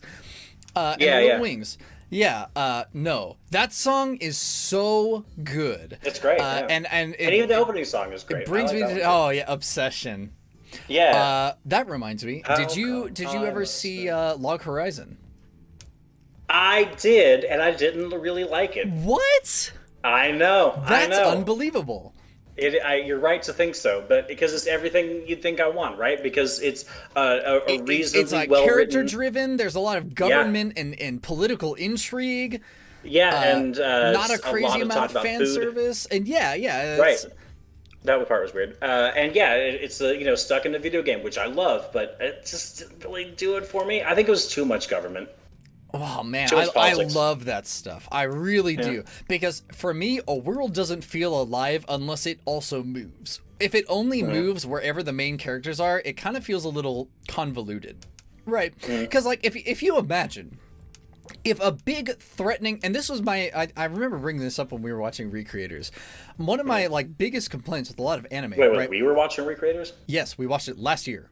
When we were Did we? Both of them. My goodness! Hold on. It was my birthday. What are you talking about? Yeah, no, I think I remember. Okay, so wait, don't tell me. Dude gets trapped in the video game he plays, and he knows all these characters, right? Kind of. And then the shopkeeper is a magician lady. And then there's this one episode. You have the right series. I'm just upset that that's how much you remember of the last time we were in the same room. Yeah. I'm upsetty spaghetti about that. I don't remember the name of the show. Okay, Recreators. Okay, well, anyway. So I brought this up, which I guess you don't even remember. But my biggest complaint with a lot of anime is that, like, if a world-ending thing actually happened to us right now, there is no way that, like, the world governments just kind of ignore it or, like, entrust it to some weirdo high schooler. No, and so, you know, Recreators, the government gets involved, the military gets involved, right? And so it makes, even if it does end up that they entrust everything to a high schooler, they at least present it in a way that makes more sense. You know, in the case of Recreators, the main character proves that he is capable of doing something with it, and then he even shares how he is able to do something with it. Yeah, and then they're like, okay, well, we're gonna do it your way, except we're gonna watch you the whole time, and if it screws up, you're dead. Right, and then it's like, they set up you know that what? whole arena thing, right? Fine. Yeah. And so having Log Horizon do basically the same thing, where only the difference is that NPCs now have the ability to think for themselves. And so where every government action was a pre-scripted event, now suddenly the interaction of players are changing the way that things work. And I think that as a concept, that makes sense, right? Because human beings are inherently beings of chaos. And so adding that chaos... I get what you're saying. Well, certainly compared to an NPC. Right. You know, we don't have pre-scripted dialogue and actions. Right. And so by breaking that trend, in order for the world to remain an actual world that is believable, it also has to change. And so that's like the whole point of the intrigue. I thought it was really, really cool when the main character wrote an item's fluff description and then buffed the crap out of it. Because... well, now it's not just like some random text that you read in a dialogue box. It's the actual legend of the item. Right. And I really like that kind of stuff. And what Lycos just said, season 2 of Log Horizon, way more focused. It's basically a tournament arc, except they go into a dungeon raid. Okay. It's so pretty good. Maybe I'll watch that then. I was wondering what he meant about season 2. So, but what are we talking about? Gun Gale Online Alternate? What's that? That's Gun Gale Online. It's a Sword Art Online spin-off about a different game. It's an FPS game. Basically, there's a little pink girl, right? Yeah, I saw that. Yeah, that's called Gun Gale Online Alternative. Yeah, that was it something? Didn't Netflix like fund that or something? Or is something like that? I don't know. They had some kind of. I know they released the actual Gun Gale Online as a real game that you can play. It kind of sucks, no way. But yeah, I believe it. SAO is a game that you can play, and I bought it, and it doesn't run on Linux. It's garbage. I'm sure it is. Yeah. No, man, but I wanted to like it. Oh yeah, so that's Fatal Bullet. That's the name of the actual game. Yeah, that was alright. I played it for a little while. I really enjoyed it up until you unlock dual wielding. Yeah. Yeah, made me hate myself. Okay. Well, I played as the sniper class, and of course you did. Well, yeah. Did you have blue hair? No. I actually really don't like that character. No. Well. I liked. I can really. Okay. I have unrelated reasons for hating that character. I just do. Right. She made a lot of bad and dumb decisions in the anime because it was a bad writer. Oh, I don't care about that. I didn't even get that far in the original story. Oh. All right. Well, that's fine. You didn't miss much. No. I know who that character is because I played in a tabletop game where someone else used her as a face claim. And that character was awful. And so now I see her face, and that's just what I think of. Has he seen Bookworm? Oh, that's a series that you would also like. Ascendance of a Bookworm. Yeah. I have seen that, and she's a little crippled child. That's, she likes books. I love that it's series. Such a good show. Really good. Yeah, and so that show is also a lot like Spice and Wolf. It's basically just the world as perceived by the character. Yeah. Season 3 coming out soon. Oh, I cannot wait. Season 3 of Spice and Wolf? No, Bookworm. Oh, nice. Have you not seen season 2? I have, yeah. Oh, I've seen all the Bookworm. I could. I wish there was more. And then now I hear there is. Yeah. Maiden Abyss. Ooh, that's a good one too. It's a little harder to watch, Okay. Not because of like fan service or anything like that. It's another series that pulls the blanket with the blindfold over you. Basically, the idea is that the Alaska trip. No, it's a little more intense than that. It's a lot more intense than that. Okay. For well, it all, better be, all because the that other wrong one reasons. God, I'm so angry, but I must be patient. Ooh, great Buddha, give me patience. Bring me to anime nirvana, because oh man. Anyhow, no, Maiden Abyss. Basically, there's another wonder of the world. It's a giant dungeon that goes straight down. And there's a small town built around it. And the main characters, one of them is Plot Device Kun. He basically is like an android that has the ability to turn his arms into grappling hooks. And that's basically what he does. And then the other main character is an explorer who really wants to find her mom, at the bottom of the abyss. Okay. Well, the problem is that the abyss is a dungeon, and that has a lot of like monsters and stuff. And so as the whole show is about them going through the floors, but man, it gets exponentially less of a like adventure series and more of a survival horror. Well, it's not quite that scary, but it definitely takes a way darker turn. And the art style, the guy that draws it purposely uses a lot of bright and warm like watercolors. It's very very beautiful, very very like poppy and kind of it looks like it's all great, and then the character eats a bad mushroom and I have a tummy ache and oh no.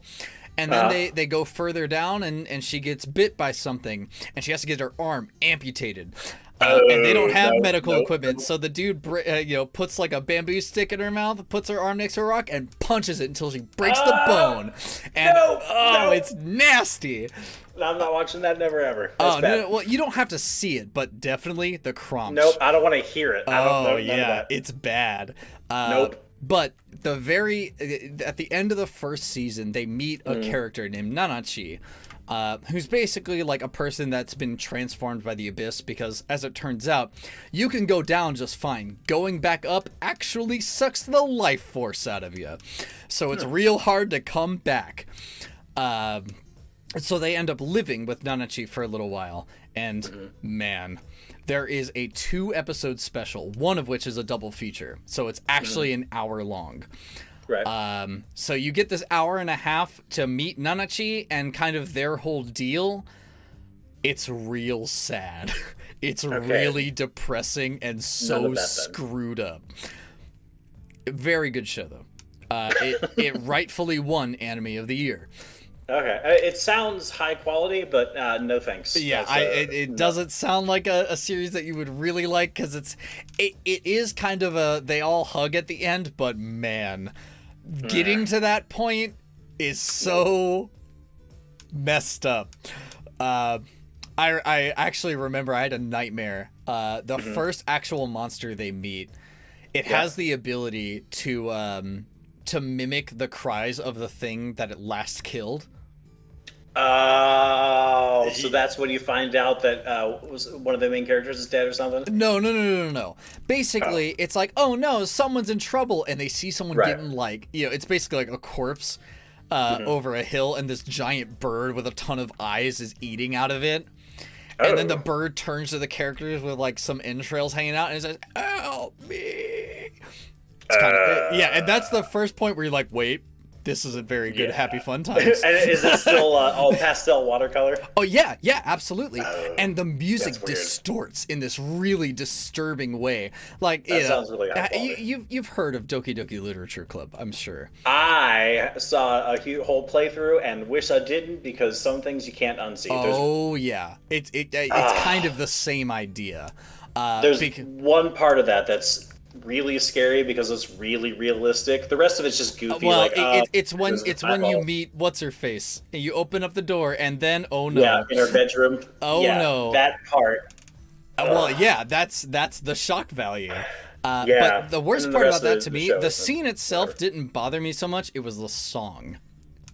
Oh really? I didn't even notice the song. Oh, because it plays the main theme. Da da da da da da da da da. But it basically gets the more of the body that you see, the more screwed up the song gets, and you can hear it become distorted and kind of like. Unpopular opinion: DDLC is really underwhelming. It's overhyped, so I'll grant you that. Yeah, it's definitely overhyped. I think it's a very good. I thought it was really good for game. what it was. Its problem is its hype, is because if you just, like, oh, here's a free dating simulator. I like dating sims, ha ha ha. But then, but then you're like, oh crap, all this is weird. But then once that gets out and everyone's like, oh, tee-hee, isn't this a thing? And then you're like, builds up and it turns out it's just okay. Well, I thought it was fun when like, the whole thing is that you have to delete the file on your computer. Yeah, that's kind of cool. And I never played it, but did Undertale do the same thing? I don't know about Undertale, but there is a similar game that a buddy of mine played that I think you would also really, really, really enjoy. It's called One Shot. Never heard of it. Oh, well, it's pretty straightforward. It's about this cat boy named Nico, and he has a big old light bulb. It's a great name for a cat boy. Okay. Yeah. And Nico, Niko, by the way, he really likes pancakes. Yeah. But anyway, he carries around a light bulb, and he is told that it is the light of a world, and so he needs to go deliver it, because he doesn't want all those people to die in the spooky, scary darkness. And he talks to you, the player. Basically, he treats you as a kind of pseudo deity. Because basically when you're controlling him, it's more like you're mentally suggesting which way he should go, or, look in this thing and stuff like that. Kind of an in-universe way of how you control a character. Yeah, I got you. That's cool. The music is real nice. It's not nearly as creepy as or dark and depressing as DDLC, but it has similar themes. For example, in the last dungeon, you can't get through it unless you open up a separate file and overlay the window on top of the game. Wait, what? Very, very cool stuff. Huh. It basically interacts with you as a player. That's cool. Because you yourself exist in the world as, again, a pseudo deity. And so sometimes when you save and quit, you can't relaunch the game. Unless you find a specific file which has instructions on how to save Nico, because basically the antagonist is talking to you as a person, and so it's a lot of fun. I watched my buddy play it, and I was he was streaming it to me through Discord, and I was reading through the map, and so he's going through the final dungeon, and then a Windows pop-up window says, "I know you're getting help," and I was like, "Oh no!" Oh man, I hate One Shot. I just can't play games for a long time, and the whole point, it's definitely a game that you're supposed to do like as long as possible. You definitely get the best experience out of it that way, but I mean, you don't have to play it all in one go. Not all in one shot. Yeah, as soon as you figure out that it's a thing that, DDLC. That's a problem. One Shot kind of has the same issue. Once you're aware because part of the shock value is like you get these weird messages, and you don't really think that they mean anything up until you understand that it's talking to you, not Nico. Right. DDLC was the same thing though. Like Monica's. She's speaking to you rather than your insert character. Yeah. I don't know. I think that stuff is real clever and fun. It's interesting because video games is unlike movies. They're interactive directly. Like your actions directly cause something, and sometimes even Half-Life would do really cool things where wait until your camera turns over here and then start the cutscene. And the cutscenes were like just actual wire or people moving around doing stuff while you're still in full control of John Freeman. And it's a really interesting art form in that the natural way of consuming it is direct interaction. So you can do really cool stuff with it, like overlaying windows on this or deleting files over here. I think it's cool to really get into the meta game, if you will, and explore that space. I think it's collectively agreed that immersion is basically the best way to have fun in a game. Yeah. And so that's a very clever way to utilize immersion. But I mean, I more prefer the conventional way e.g. the Star Citizen I'm just way. telling a good story. Well, more like basically setting up the world in such a way that there's no reason for you to become unimmersed. So, like, again, in Star Citizen, if I want to enter a ship, I physically walk up to it. I sit in the chair. Right. I can hear the gears and stuff, like, whirring every time I hit a button and what have you. You know, that's my preferred way to go about it. Yeah, if you make a whole world, then it doesn't feel weird interacting with it. Right. And that's why Which is also why they haven't launched, because they're still making an entire world. Well, yeah, but man... We're still emulating physics, guys. Just give us a few more weeks. It's so fun, though. Hey, dude, I mean, that's what it's all about, right? Nothing wrong with that. God, there was something else. Oh, yeah. I keep getting distracted. I want to talk about Vivi. That was like an hour ago. It was an hour ago. Okay, well, it's my favorite kind of story. You know, basically a robot trying to figure out what being human means. Oh, sounds just like Vivi. Too soon. Too soon. Too soon. That was a great game, though. Oh, man. You know, by the way, I swear I'm going to get back on topic. But so back to 9. Final Fantasy 14, you get to see Alexander, and they chose to model him in the way that he appeared in 9. Nice. Alexander, just the complete with the wings and stuff. Wait, who's Alexander? Did you not beat Final Fantasy 9? I don't know if I did. I definitely got that little girl. Do you want me to spoil the entire game for you? Yeah, I'll never play it again. Okay. So Alexandria, the city that you're in, is actually the god Alexander. He is the god of machines and time. Basically, when Bahamut threatens to end the world, the castle stands up. It's Alexander. He is the living fortress. And he basically brings you back to a point in time before Bahamut shows up by basically moving the whole city into pockets of time. Okay. It's a real cool sequence, but in Final Fantasy XIV, they used the same appearance as he did in 9, and he has most of the same abilities. It's real cool. Well, God of the Machine sounds like a very apt name, because it sounds like a very Deus Ex Machina ending, where it's like, oh, it turns out it was the city the whole time. Like, when did that come out of anywhere? Well... actually, Garnet accidentally mentions this, but without context, you don't. Well, yeah, she mentions that Alexandria has had a guardian forever, and the princess of Alexandria is basically the one who gets to attune with them. Yeah. Okay. Even so. Whatever. That was a cool game, though. I loved it. Yeah. And Tactics. One of my top favorite games. Tactics is my favorite game of all time. It's so great. Oh man, that's another thing Final Fantasy XIV did. What's that? They had a whole 24-man raid series called Return to Ivalice.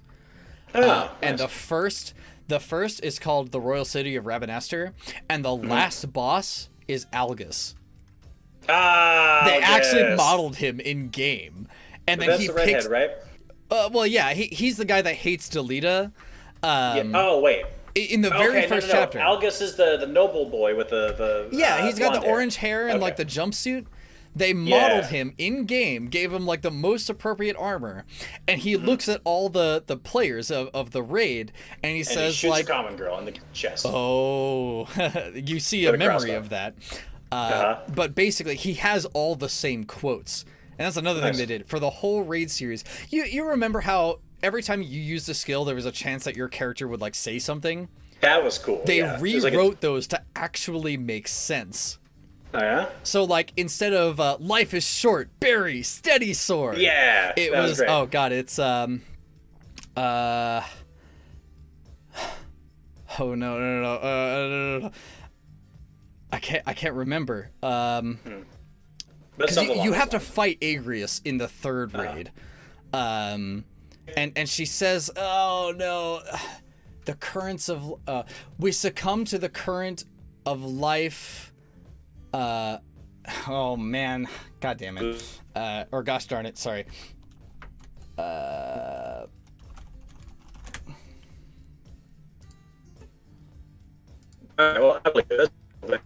Hold on.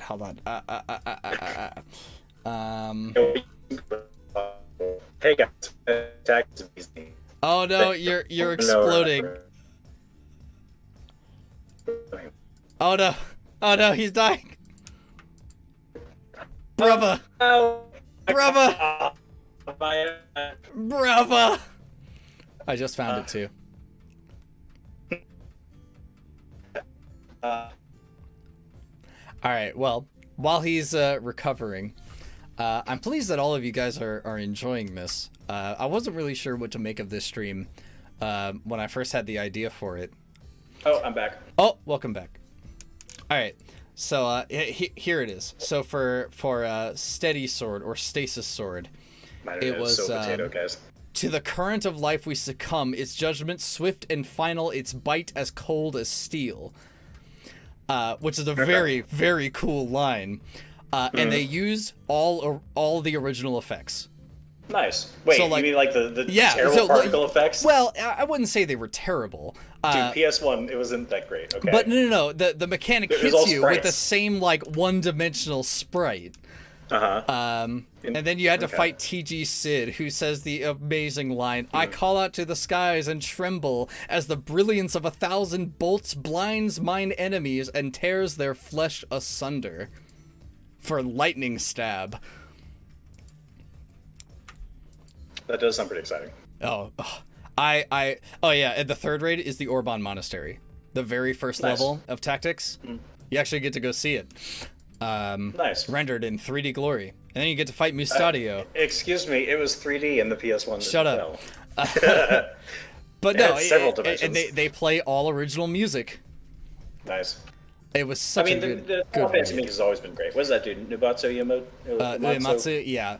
Nobuo Uematsu, but now that dude's always been now it's Soken is his name. Well, they have a new guy, and he is so good. He is so good. All of his songs are just top tier. That's cool. But anyway, back to Vivi. So Vivi right. well, okay, I was gonna get back to it faster, but then you died. My bad, bro. I actually died twice, but the second one's real quick. Yeah, it's okay. I got a little ping monitor here, which I have to do so I work from home, guys, and it totally blows when I'm just like, in the middle of a meeting talking to my boss, and internet's out. I guess I'll just sit on my hands for 10 minutes. It's pretty bad. It's pretty bad. Yep. But all right. So, Mr. Fullmouth, tell me about Vivi. Or is it called Vivi? Vivi, right. Floret Ice Song is the full title. But basically, story about an android. Okay. And turns out, humanity figured out how AI works. Turns out they're real dumb. The AI or the humans? The AI. Okay. It starts out. Back to Vivi. Oh, Lycos. Boy. I know it's bait because you just haven't watched it yet. But anyhow. Peace out and avoid spoils. No, I'm not going to spoil the whole series because I want him to watch it. Yeah, I don't like spoilers. I know he doesn't like spoilers. But anyhow, basically, humanity figured out that they can make AI, but they're not really good at handling multiple tasks. Okay. Because basically the idea of a self-learning machine couldn't really figure out how to do an infinite number of things an infinite number of times. All right, I mean, that's fair. And so they decided that they were going to take it slow. They're going to make each robot with a specific task, very specific. Okay. This guy, that's how we do robots now. Well, yeah. So this AI, he serves cotton candy. That's his mission. That is all he does. Oh, is this a Rick and Morty joke? No. Okay. That was an example. Okay. So the main character, Vivi, is the first of actual human-looking like androids. And her job is, she's been given a more vague mission, because AI have been kind of functioning with this very specific way for a while. At least 10 years. Looking at him for that. And so they give her the mission to, quote, make everyone happy with her singing. That sounds impossible, and it would lead her to be very depressed all the time. Oh, that's what makes the series fun. Well, so basically... no, I don't like people being sad. The way that she interprets it is that she goes to an amusement park, and she is hired there as to be one of the stage talents. Okay. Because people at a Chuck E. Cheese? Yeah. It's actually closer to Disneyland or Six Flags. Okay. But, yeah. Okay, the Hall of Presidents is still spooky. Well, and so the idea is that people are there to be happy. And so she's there to sing and make them happy. Good enough. And that's how she lives her life. She doesn't really understand what it means to make someone happy or what it is to sing with your heart out. But there's like a little girl that, says, Diva is the character's actual name. You remind me of a storybook princess named Vivi. Which, that's the title drop. You see what they did there. And basically the girl is just like, do your best every day. And Vivi's just like, yeah, all right. Whatever that means, Labao. Well, eventually, a walking teddy bear rolls up and it's like, hey, I hate to bring this to you, but 100 years from now, all the AI are going to go berserk and start murdering people.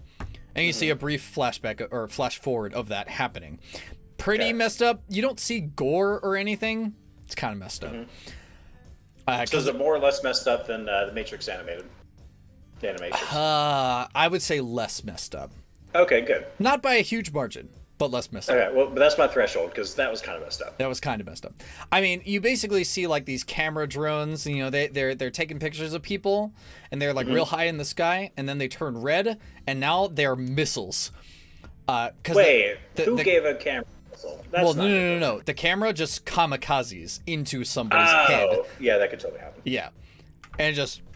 I mean, you don't see, like, guts or anything, but, man. Right. This guy's trying to run away because he just got stabbed by a confectionery stand, and then a bus runs him over. I hate when that happens. I hate it when that happens.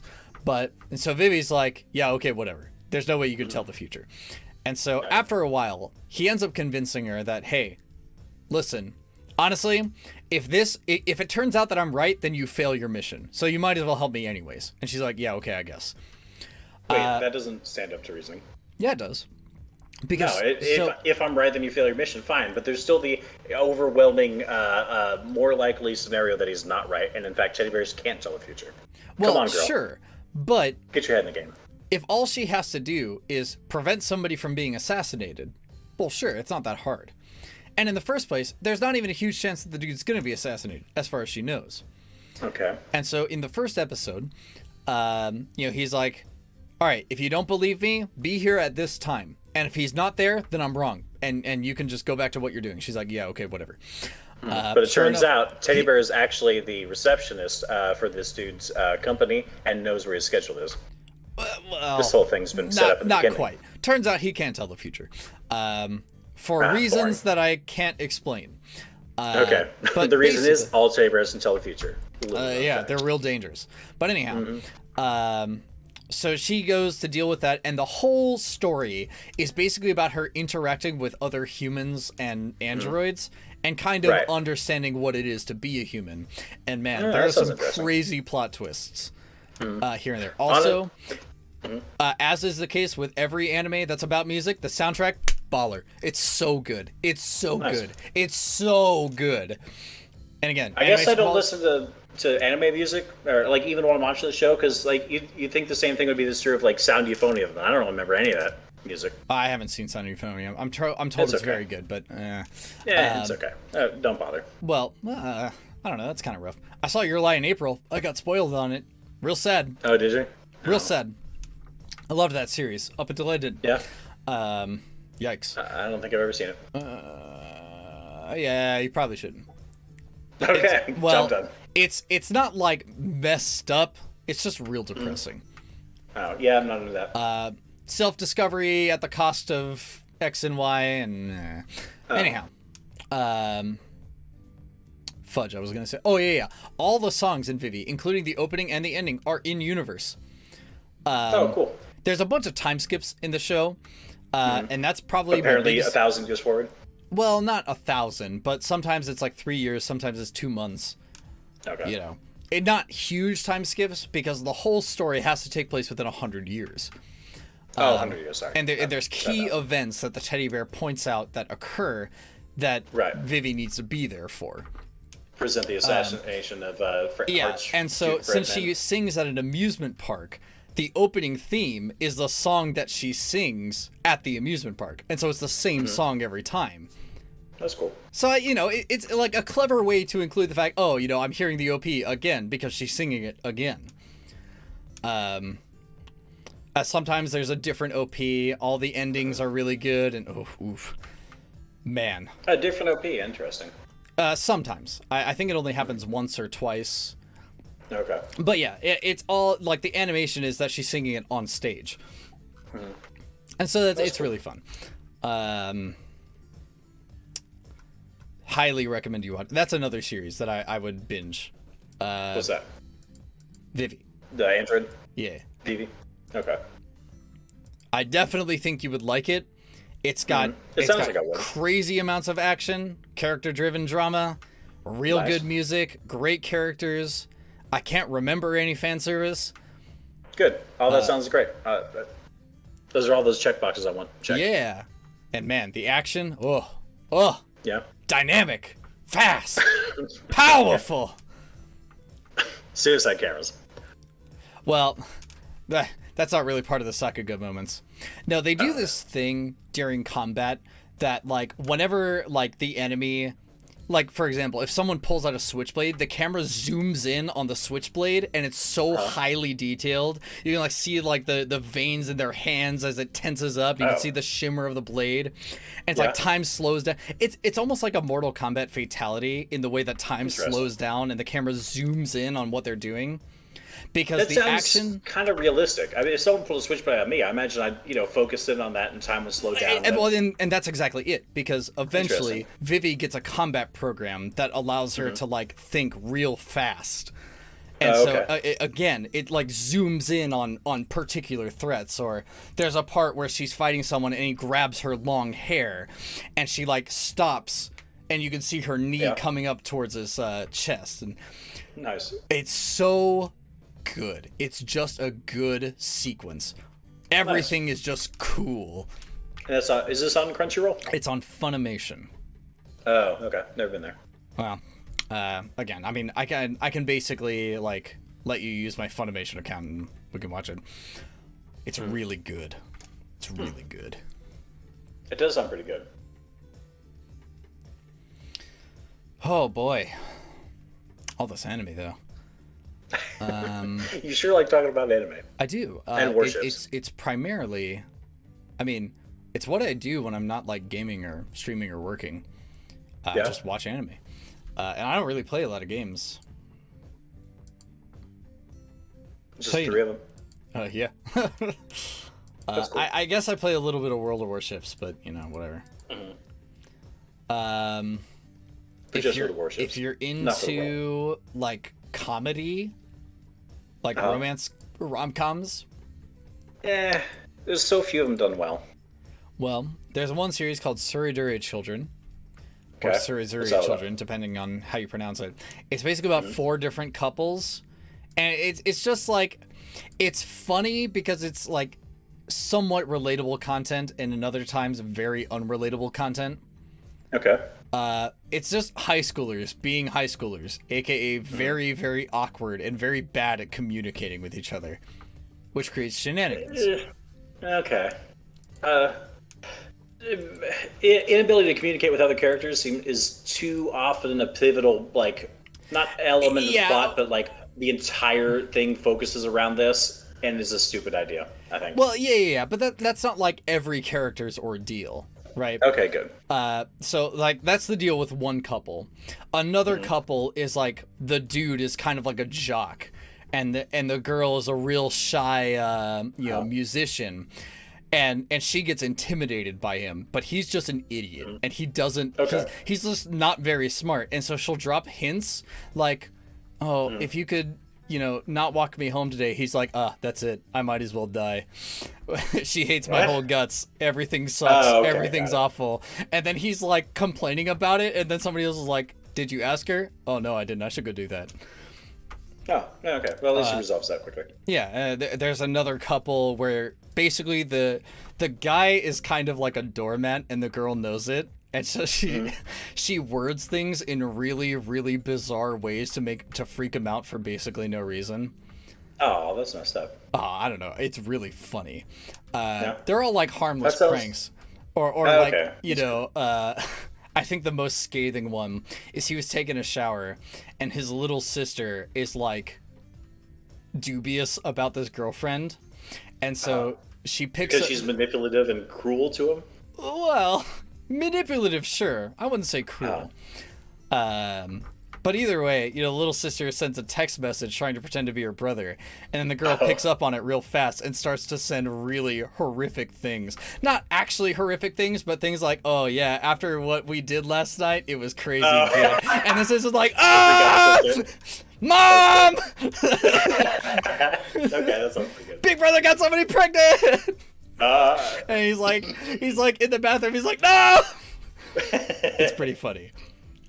There's another couple, which is like the student council president as the dude who's really stuck up and self-righteous, and his girlfriend is like a prostitute, or she wants to be. He just thinks she's real attractive and can do better with herself, but she's like a delinquent. And so he approaches her and is like, you can't do this. And she's like, whatever, loser. You're going to need like money if you want to get with me. He pulls out like $1,000 and she's like, what is your problem? Wait, no, you can't have this. What? No, people are going to beat you up. You can't have this. Turns out she's like just a real caring and like responsible person. Oh. Yeah, it's just funny. Okay. So I thought it was hilarious. Gut-bustingly funny. When I watched it. Yeah. That's high praise. And I can't really remember if there's anything lewd in it. It's just funny. Nice. Comedy for the sake of comedy. It's good stuff. Horimiya. You know, I watched Horimiya. It's okay. As far as romance shows go, it's better than most. In the case that the two characters aren't like ambiguously together. Okay, they're not ambiguously together? Well, yeah. A lot of romance anime does this thing. It's like, oh, well, are they together? Are they not? Right.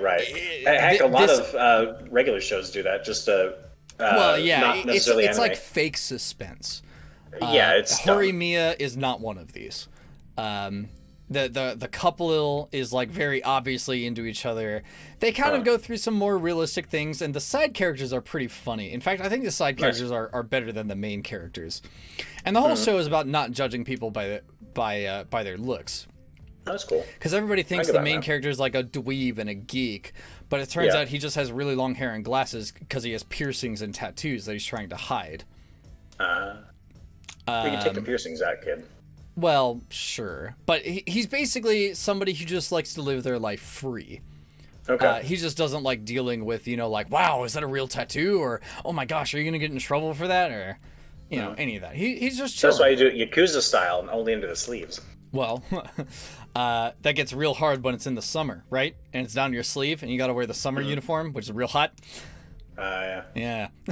Anyhow, and then the girl, everybody thinks is like, you know, prim and proper and very much so. Really, she's just responsible because she takes care of her family and she just wants to relax. Yeah, nothing wrong with that. Yeah. So it's a good show. I honestly just think the side characters are better than the main characters. Well, the advantage of the side characters, they don't have to carry the plot, so they can just kind of goof around and tell jokes, and everyone likes that. Well, yeah. Yeah, and I don't really like the main heroine, but, well, I think the main character himself is pretty cool. But a better show that I would say is, oh man, the title of this is a little weird, but it's called Rascal Does Not Dream of Bunny Girl Senpai. Okay, what does he dream of? Well, nothing. He doesn't sleep. The show is more of a serious character-driven drama that also has an unambiguous romance. Okay. With basically, there's kind of there's a bit of a social ordeal in general among teenagers, but especially in Japan.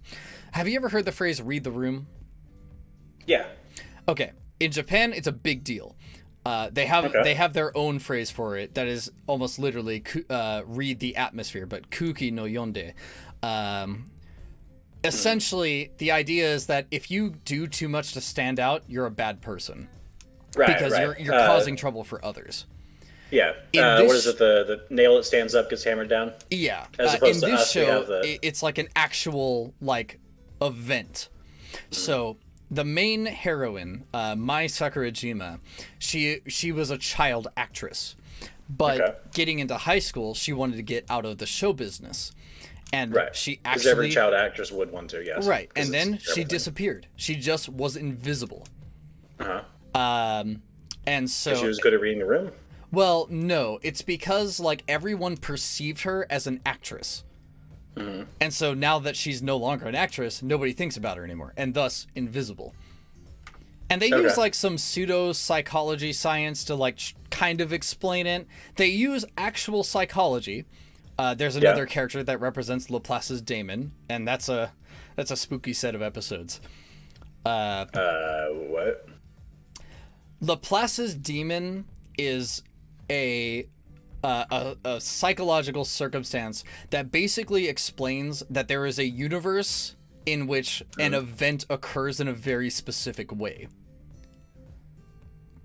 Is this monkeys and typewriters? That everything No. possible has already happened because...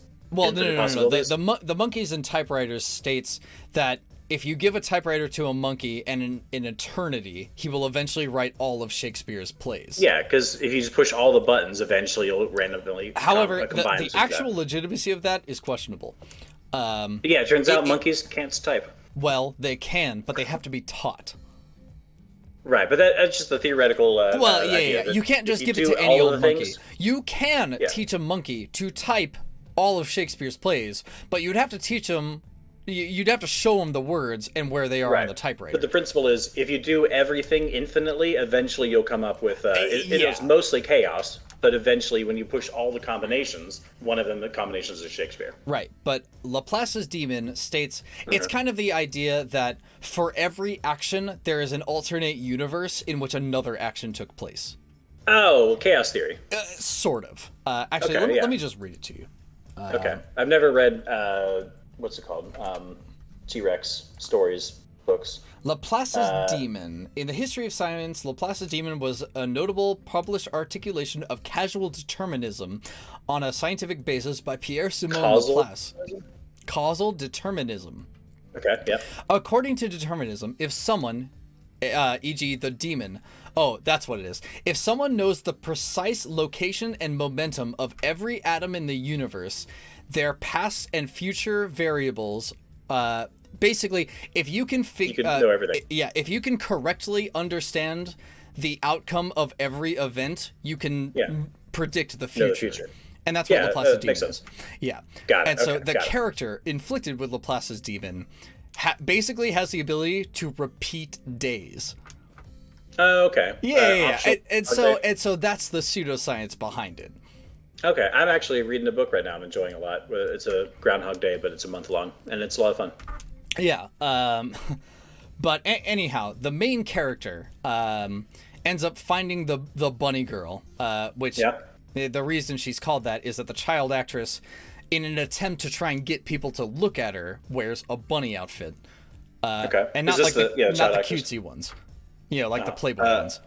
Oh, yeah. Not a whole lot is shown. I mean, she wears like tights and stuff, and but anyhow, she wears that, and the dude is like, "Can I help you?" And she's like, "Wait, you can see me?" And so it turns out that as a kid, he had a really traumatic experience, and so With bunnies. No. Okay, he wasn't punched by a rabbit. I came in. The first thing I hear is tights. What's up, Win?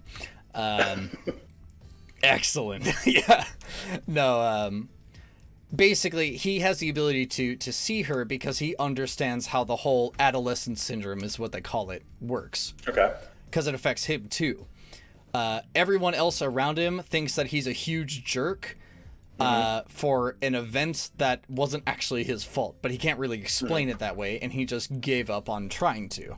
Right. Lean into it. Yeah. Yeah, so he himself is also inflicted.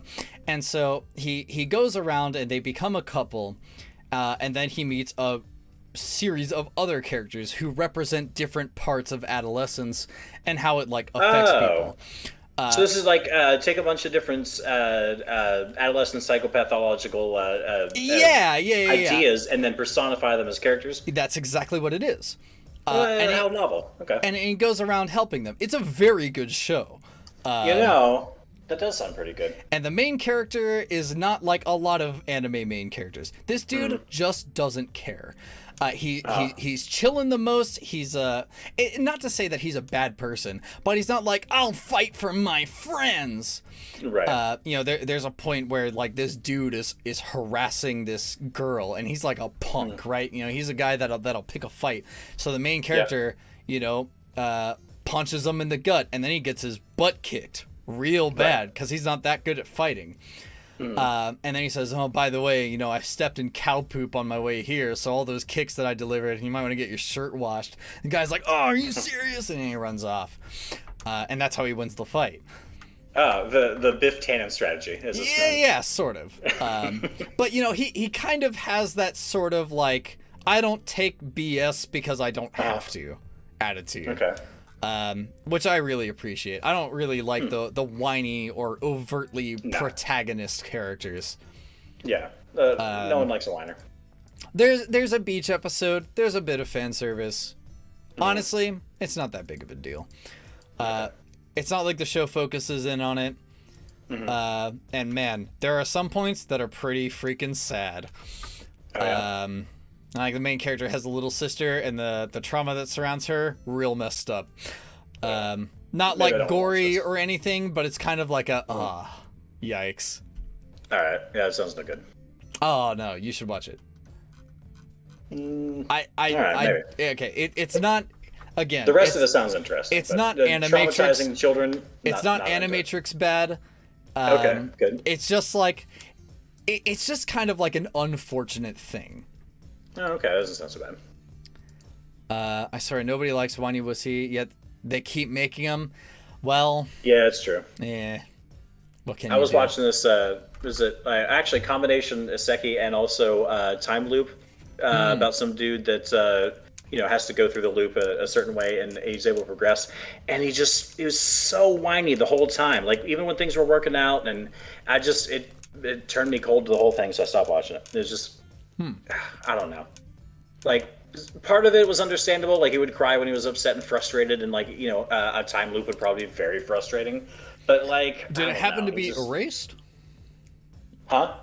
Did it happen to be called Erased? Oh, I don't think so. ReZero, yeah, that's the one. I don't know. I got halfway through the first season, but like. That's basically my second favorite show of all time.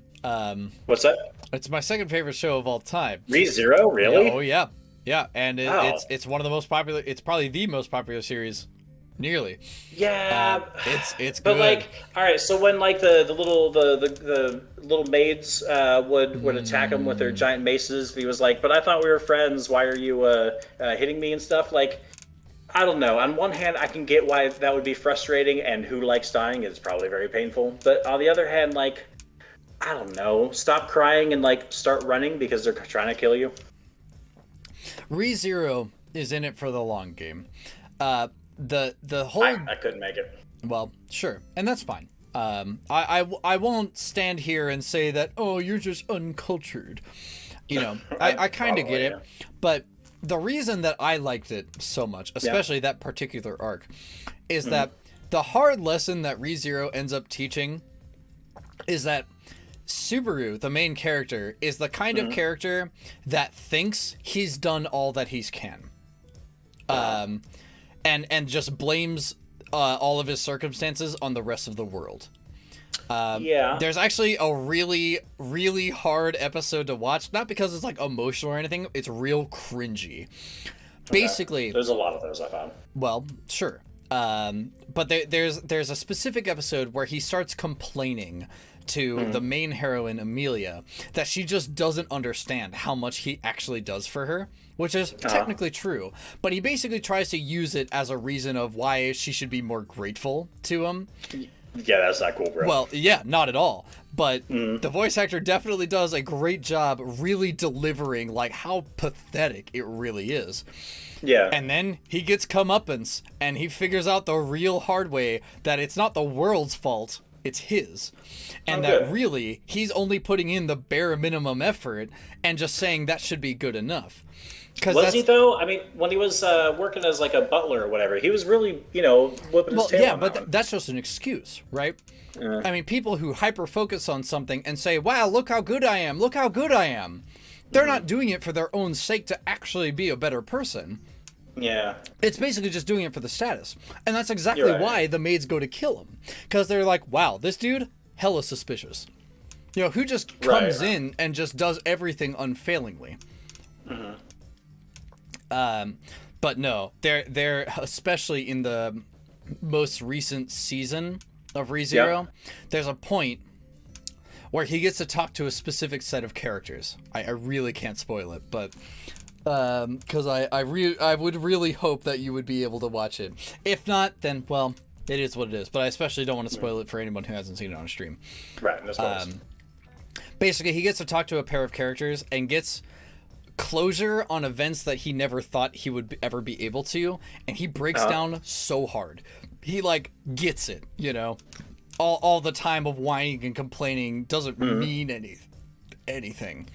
And eventually it gets to a point where he starts realizing his whole thought process on how to solve a problem is also backwards. Oh, good. It's a very good show. Very, very good show. Again, I don't get know. that it's hard to get sounds through. like you're making it sound better than it was, or at least better than I remember it.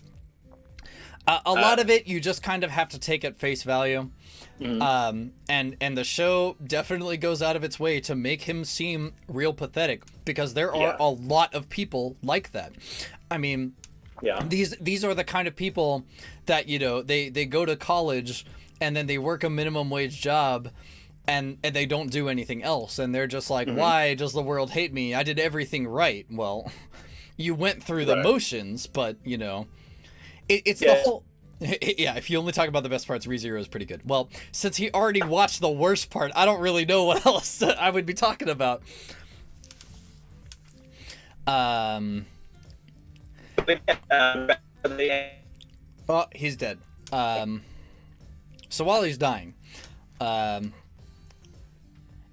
I mean, honestly, I think ReZero is really good because I love character development. And man, yeah, Subaru was real hard to watch, especially because at the time that I was watching it, for while it was airing, I was kind of like him. I probably still have a lot of aspects about me that are kind of like him.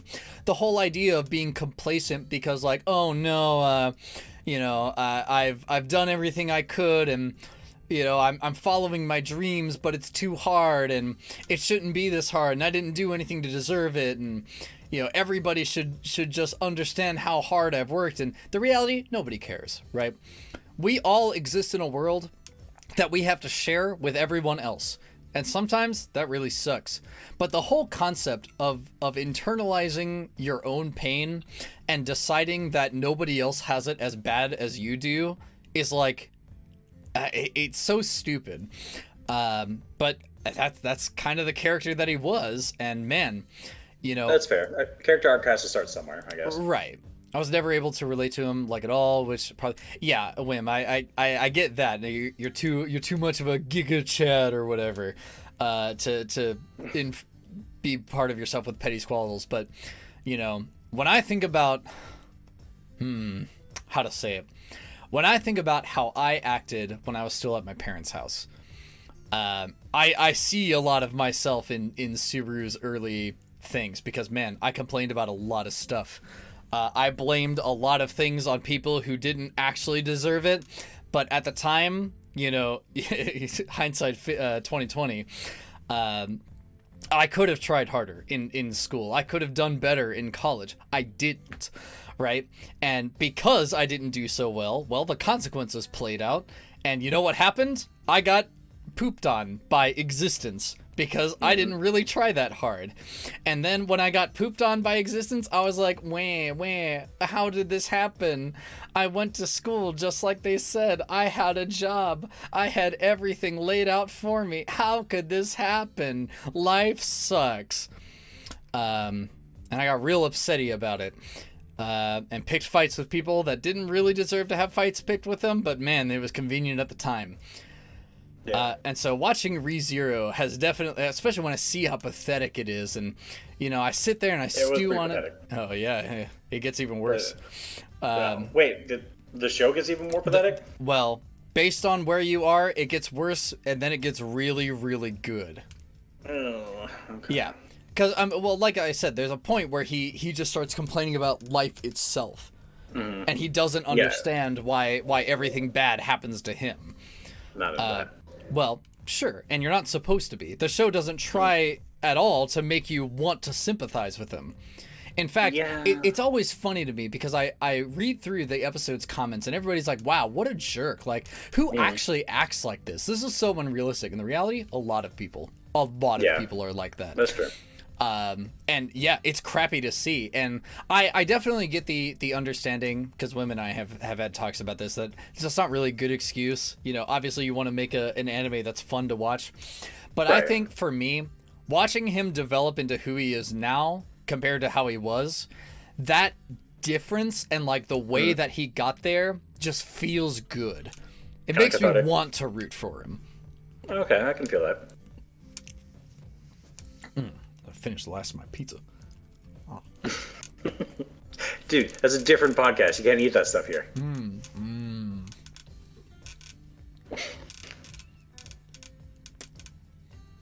So, ReZero, you're saying, is it worth getting through that? I mean, I couldn't even get through the slightly whiny bit, but is it actually worth watching the rest of it to get through over that even whinier hill? That depends.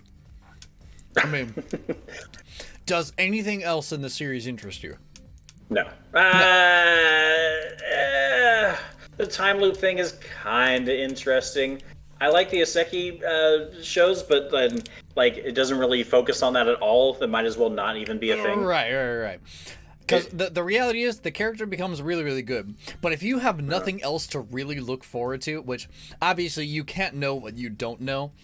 Right, I know that there are parts of the show that are really, really good. But if you're not wanting to make it that far, then it doesn't actually matter. Yeah, season 3, there's no way I'm going that far. Never mind. Maybe. Because if you can get through season 2, the second half of season 1. I couldn't get through season 1. What? Right. Okay, second half. So right. All 3 seasons are 2 core. Oh, really? Oh, yeah. Which means that there's 24 episodes per season. Yikes. No thanks. Well, it's not as bad as you think. Okay, well, everything I've seen so far, thumbs down. Actually, that's not true. The first part of season 1, where he's still in the city, that was okay. I like that. Yeah. And I mean, again, once after the capital arc, which is the second half of season 1, then it just gets better from there. That is the lowest and most pathetic point of the character. Is after the he's working in the mansion or whatever? Well, yeah, after the mansion arc is resolved, the very next thing that happens is the royal selection, which I don't really mind spoiling a little bit of this, just because, again, it came out like 3 years ago and won Anime of the Year twice. Oh, well, I disagree. Well, sure, and that's fair. But the royal selection, Amelia, the main heroine, has to go into the capital and go to basically this meeting where there's a bunch of racism because half elf. Right. Well, Subaru gets all upsetty about it. And so he tries to go deal with it. He tries to stick up for her, but he doesn't really understand that by making a big scene out of it, he just makes it worse. Okay. Because he's basically just being obnoxious in a public place. And everybody's like, wow, that's the person that sticks up for Amelia? Man, I was right to say racism. And she's trying to tell him, please, just, I appreciate what you're doing. Just stop. Stop. Just stay here and enjoy your time in the capital. And that's when he just starts getting really belligerent. That's not cool. I don't like that. Well, sure. He doesn't beat her up or anything. But verbal abuse is still abuse, bro. I don't want to see that. Well, it's less verbal abuse and more just again, it's just pathetic, right? Oh, okay. It's not like she starts crying over it or anything because, man, it's a pitiful display. And because he doesn't get that she's trying to help him not be an idiot.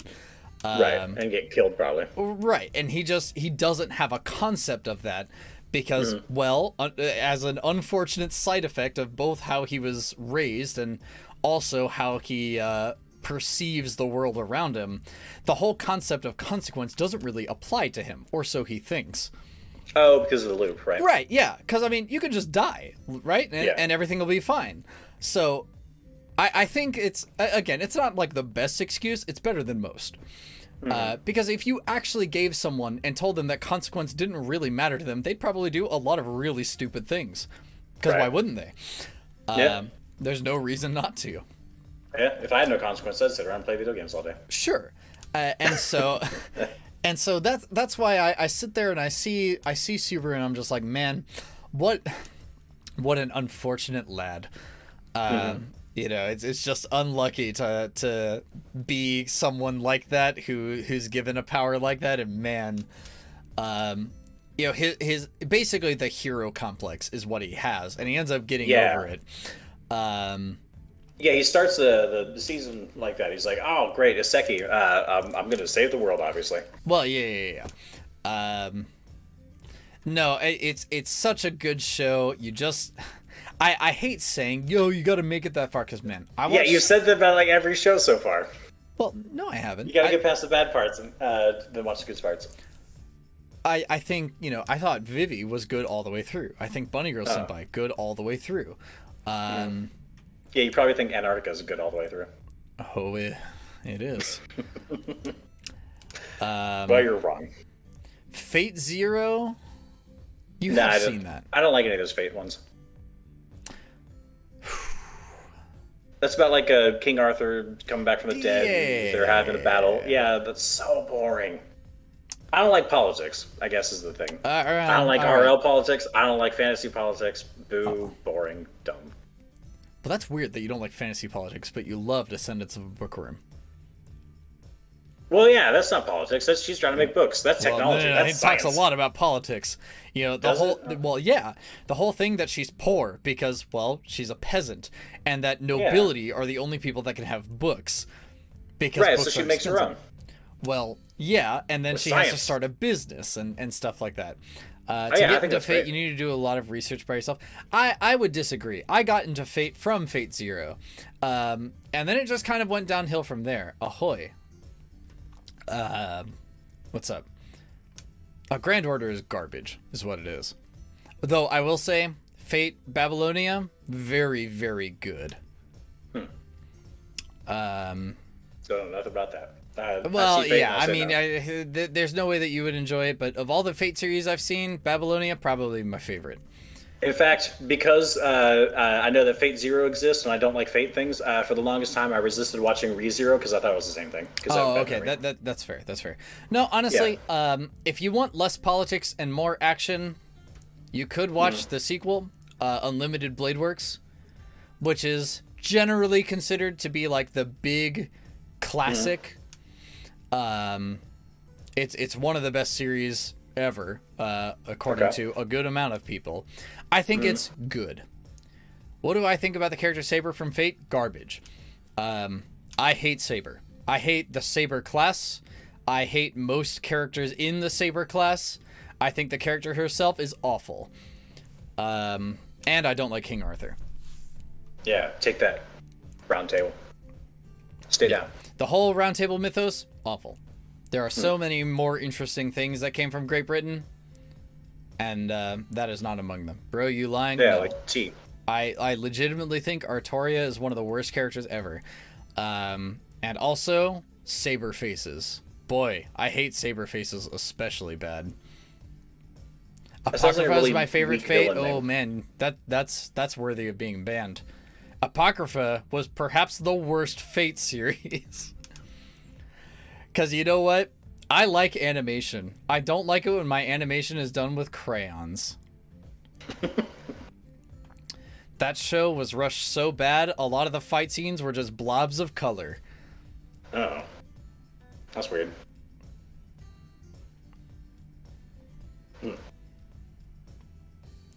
Yeah, it was real bad. So what's the worst anime you've ever seen? Worst anime I've ever seen? In Another World with my smartphone. Does that one start out with he's like on a horseback and fighting? And he's got like little sisters and daughters. I don't know. Honestly, Yeah, the whole series was like a fever dream.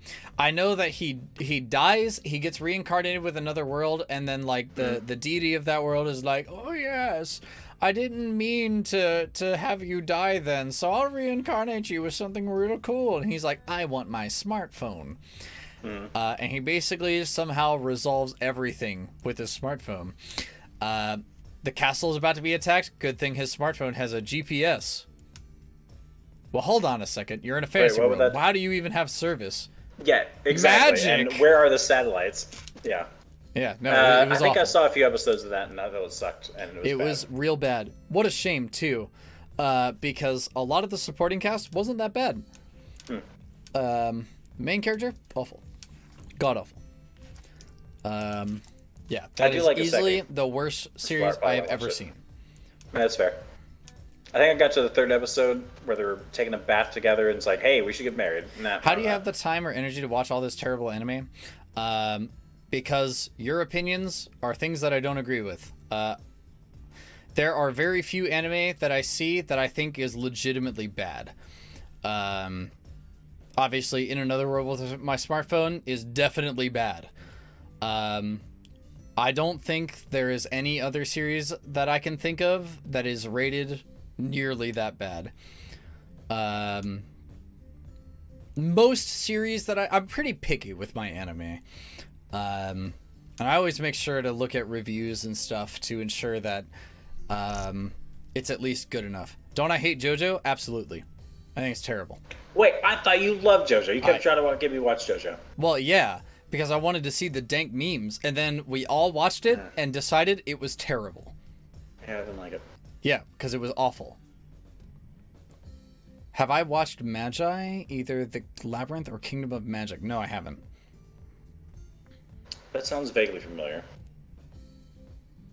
I might have seen that. I guess I should say that In Another World with My Smartphone was the worst series that I have finished. Like, I saw a little bit of Attack on Titan, wasn't really into it. I don't like One Punch Man, I don't like JoJo, I especially don't like Berserk, but I didn't finish the series. Oh, Dragon Maid? Dragon Maid's good. It's real good. Dragon Maid I liked a lot, except that's what's her face? Comes out of a cauldron and starts harassing this child. Yeah. That character I did not like when she was in any frame. Oh well. But the rest of the you'll Dragon Maid was especially great. hate the rest of the second season. Oh, is there another season? Yeah, it's currently airing. Okay. Oh, and I thought the end of the first season was weird, where what's her face stands up to the Dragon Maid's dad. Yeah, that was kind of weird. It just came out of nowhere. I guess I don't know. Maybe I take that back. It wasn't totally a crazy end boss because like she was talking a bit about. There was a lot of talk about family and friends back in the Dragon world. Yeah, the whole idea is that Toru, the main dragon girl, is part of like the Chaos faction of dragons. Right. Basically, they live by doing whatever the heck they want.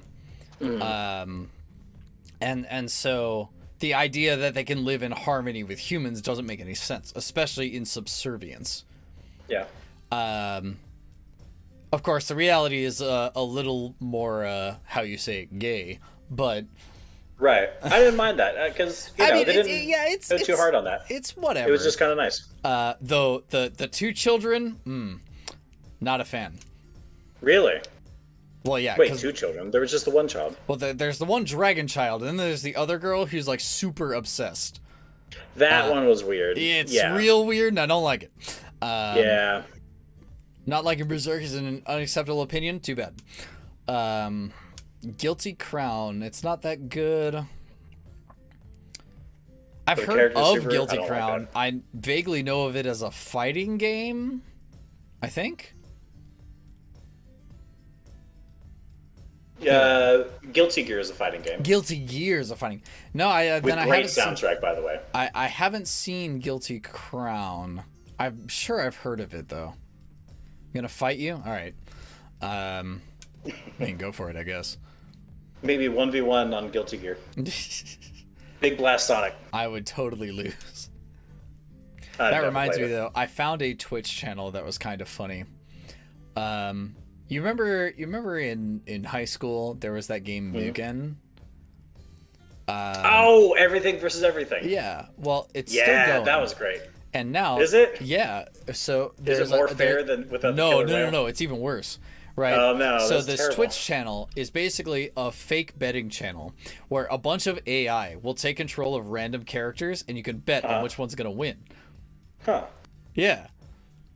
It's actually really funny because the characters. Well, you said it's a fake betting channel. Well, yeah. So like you enter the Twitch channel and you can use channel points as quote unquote money. Wait, bits? No, channel points. Oh, okay. What's a channel point? They're things that you get by watching the channel. Got it. Okay. Most people use them to redeem like emotes or hydrate or things like that. Okay. Anyway, that sounds interesting. It's just kind of funny.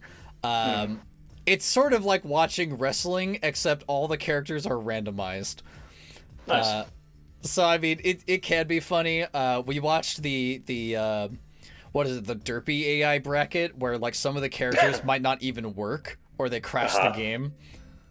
That's great. That one's pretty funny. Hey, have you ever seen wrestling? Like what? wrestling? No. You ever watched wrestling? No. Okay. That's what I have anime for.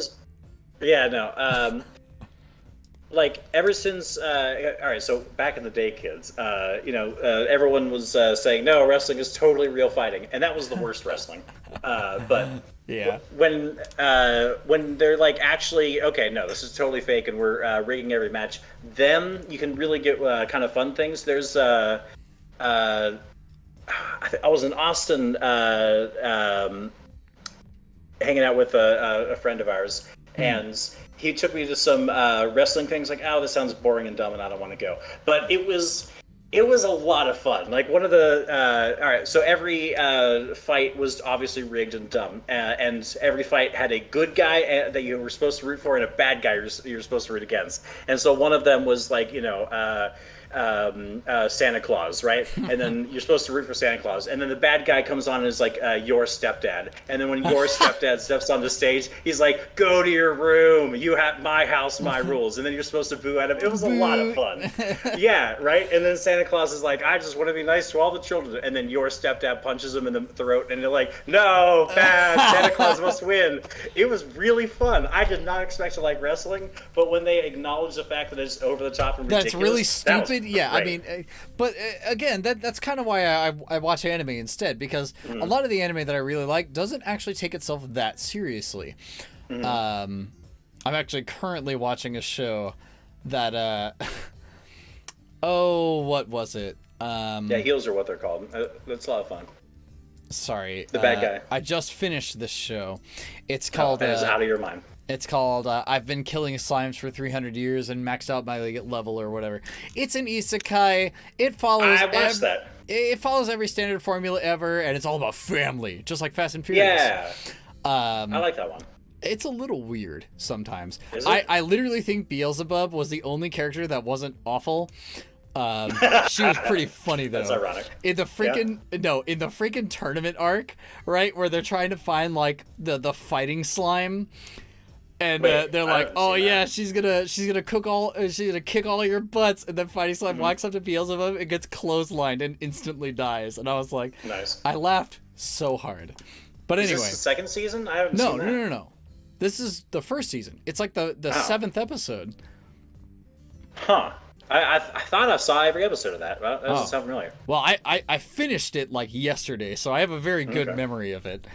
Okay, well, I have a very bad memory of everything. Well, anyhow, I thought that show was okay. It didn't take itself that seriously. It was all right. The Slime Children, not a fan. That was a bit weird. But like you said, it's it like, was all hey, about I'm going to family. kill you. Also, you're my mom. Right. What? And then, okay, give a hug. All right, I don't want to kill you anymore. Yeah. Yeah, you're right. But it was just an excuse because family and friends and hugs. No, dude, I kept maybe I kept watching it because I wanted the main character to be replaced by Vin Diesel.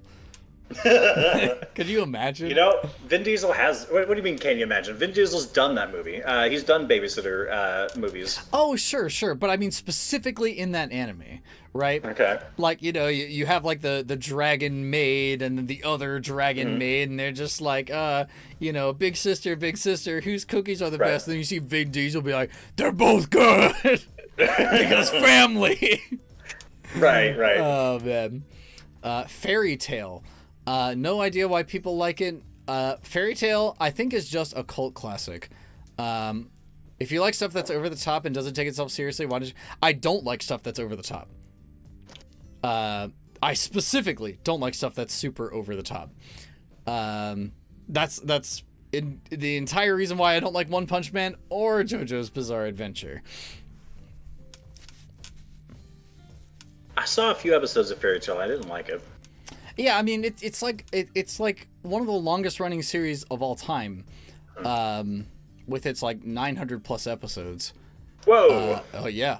Okay, I think I saw 3. It's a big deal that the final season is airing, because it's been running for like 20, 30 years or whatever. And I get that it's like a cult classic. I'm sure at the time when it came out, it was really good. However, yeah, more shonen than Naruto sounds terrible. I have no like nostalgia when it comes to anime. None? I cannot watch old anime. If the animation style is like too grainy, I can't do it. Like, yeah, I'm with you there. You know, I saw the original Sailor Moon. It's pretty good. But I don't really remember a lot of it. But if you asked me to watch it again, I could. It's just too old. Yeah. You know, all these people tell me, you know, our sisters still like Sailor Moon.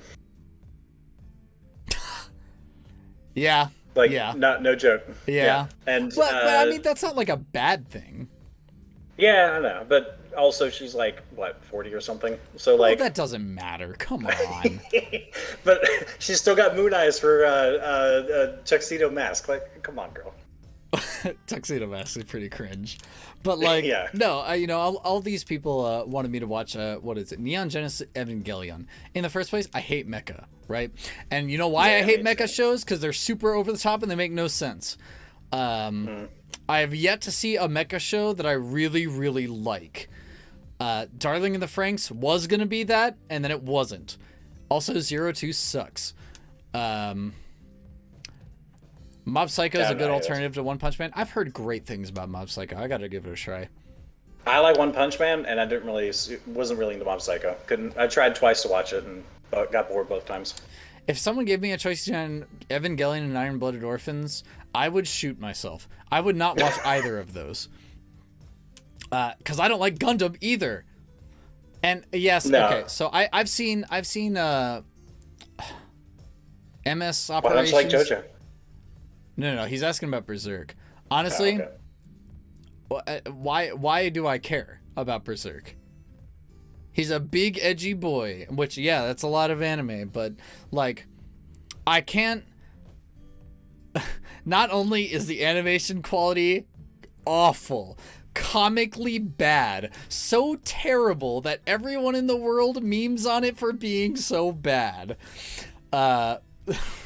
I'll never forget the walking cycle that might as well have been a piece of paper being bounced up and down in front of the camera. No, the animation, terrible. And there's nothing I've heard about Berserk that makes me like sold on it. Like who cares, right? No, I've never seen it.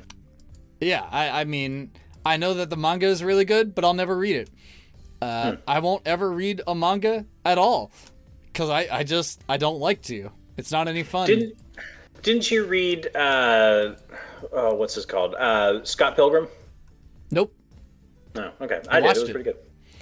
Yeah, the movie was great. Yeah, the movie's really good. And the soundtrack's great too. Oh, the soundtrack is real good. Yeah. That's probably one of the contributing factors to me playing the bass is watching Scott Pilgrim. Like, hey, that guy's a real jerk and no one likes him. I want to be like him. Yeah, I'm told that Iron Blooded Orphans is pretty good to like MS Team or whatever. the kind of one of the more original Gundams, but man, I just don't care. Why is animation so important? Because man, if I can't be bothered, if I don't like what I'm looking at, then I'm not gonna watch it. Animation is almost just as important as like what's actually happening. Evangelion is an incredible cultural touchstone. Who cares?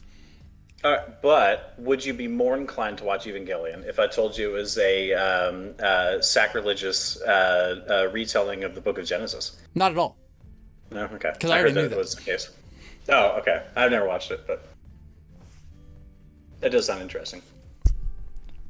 No, I just don't care. It's like as soon as I see mecha and it's like just instantly and the dude that tries to like have sex with the unconscious girl and well, whoa, that's not cool, man. Well, then that's part of it.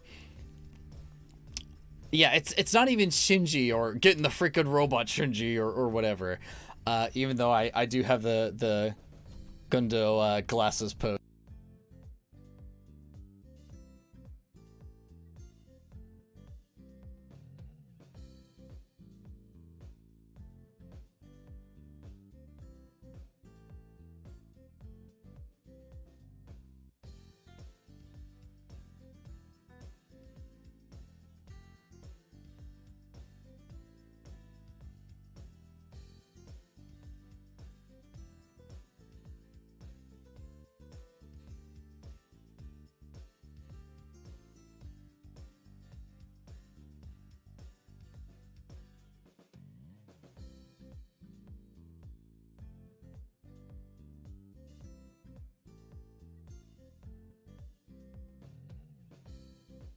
What? Interesting. What happened? Okay. Hello. What's going on here? What are you talking about? Yeah, I guess the audio system muted itself for some reason. That was weird. I can hear it the whole time. Well, yeah, that's because we're in a Discord call. Oh, yeah, that would do it. Interesting. Well, there was a few moments. Sorry. What was I saying? Oh, yeah. You could not pay me money to watch Evangelion.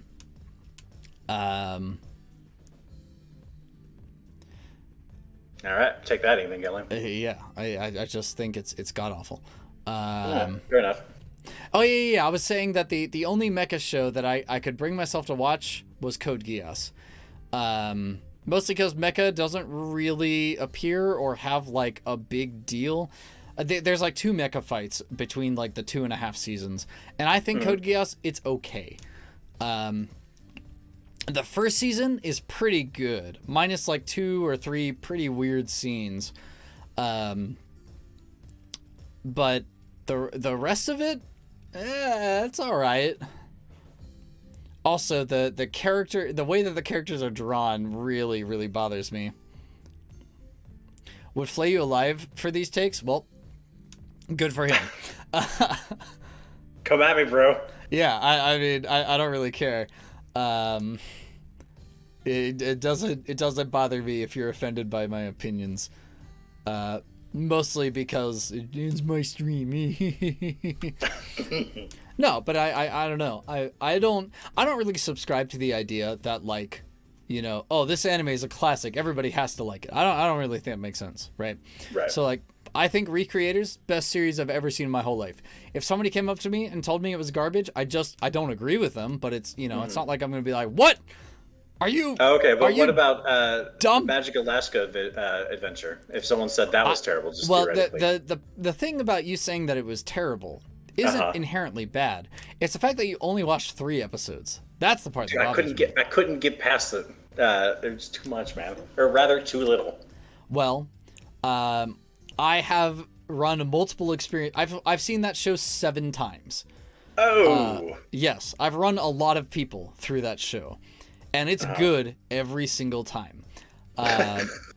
So I legit, and also it's mostly because you were just telling me like how you really like the the whole Fruits Basket thing where it's like crazy and then they hug at the end, and that's exactly what happens. I wish every show was like that. If only there was another show I could watch that was like that. But well, there totally is. There are actually too many. Yeah, that's true. Because I was just thinking, another quote-unquote isekai that technically has a time loop series, it's mostly a slice of life show, and it's okay. It's called Endro. Not really nice. one that was talked about a whole lot. It didn't win any awards or anything. But I saw it. It was just a cute show. And I thought it was really funny that the world's magic system was literally a trading card game. That was pretty funny. Like Endro. And the ending theme was really, really good. It's composed in such a way that really makes me happy. Have I watched Death Parade? I have not. I have seen Death March to the Parallel World of Rhapsody, and that was okay. Oh yeah, I like that one. That's one where he's a trader, right? And he gets these slaves. No. Oh. I don't think so. Oh, maybe. Actually, yeah. Because not all of them are slaves, but the first characters he picks up are. Yeah, I like those because he was nice to them. And then there's some other show, some other Isekai show called like Shield Guardian, where he gets these slaves and he's just really. Yeah, I didn't like that one because he was really rude to his slaves, and I don't like that.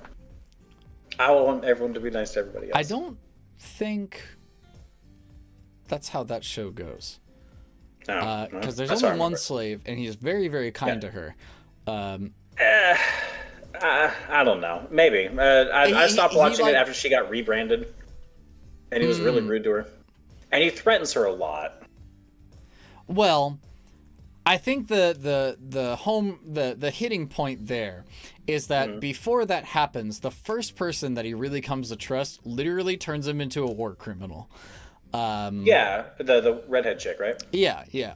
The whole idea is that he's just really slow to trust anybody from the world because apparently there's a huge conspiracy about being the shield hero. Right. Which also seems dumb. Like, it seems why would they really stupid? But honestly, they're supposed to save the world. Why are you screwing over 1/4 of the world savers? Well, honestly, it's pretty interesting. I don't know if you'd like it because it's basically a political intrigue. There's a conspiracy as to why that happens. Right. The conspiracy starts the first episode where she steals his money, right? No. What? Yeah, she was like the daughter of the king or whatever, right? Well, yes, but that's not the conspiracy. Oh, okay. There's another one. There's another Willikers. Honestly, the show is pretty good.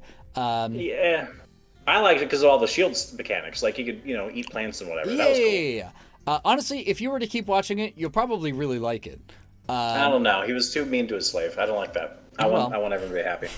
Like Death March, Parallel Rhapsody. He was nice to everybody. I like that. I see. I like a little bit more drama. I have very specific criteria for my shows. A little bit more drama and spice to my character development.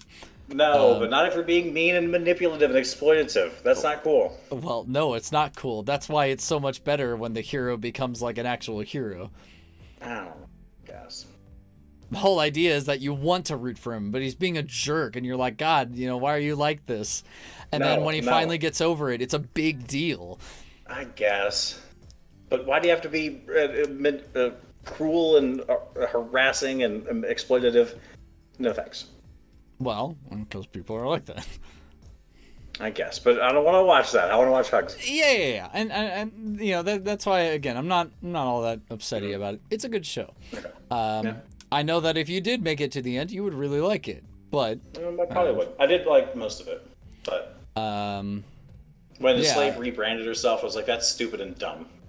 I've had enough stupid and dumb. That's how it works. Yeah. What else? Death Parade was my favorite anime until recently. It's very contained, focused on the horrible things people can and will do once they find out that their life will be in danger. That sounds like an awful show.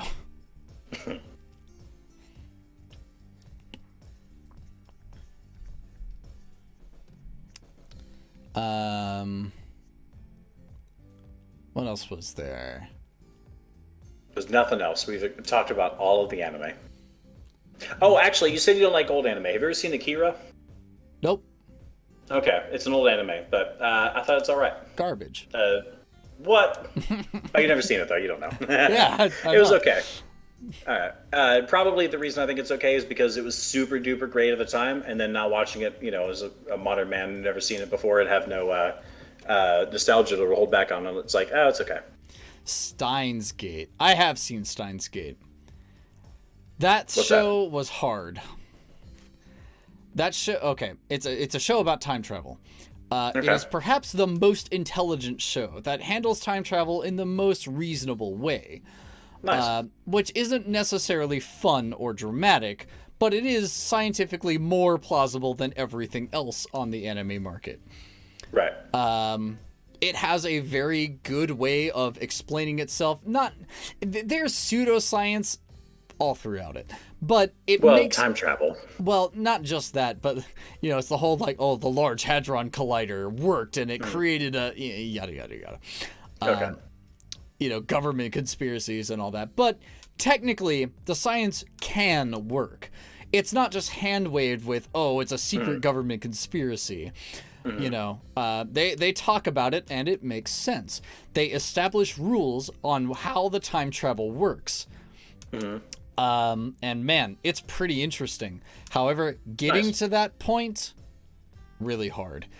It takes about 5 episodes of the 12 for things to actually start happening. Oh. I mean, that could be done well, though. It's really, really, really slow.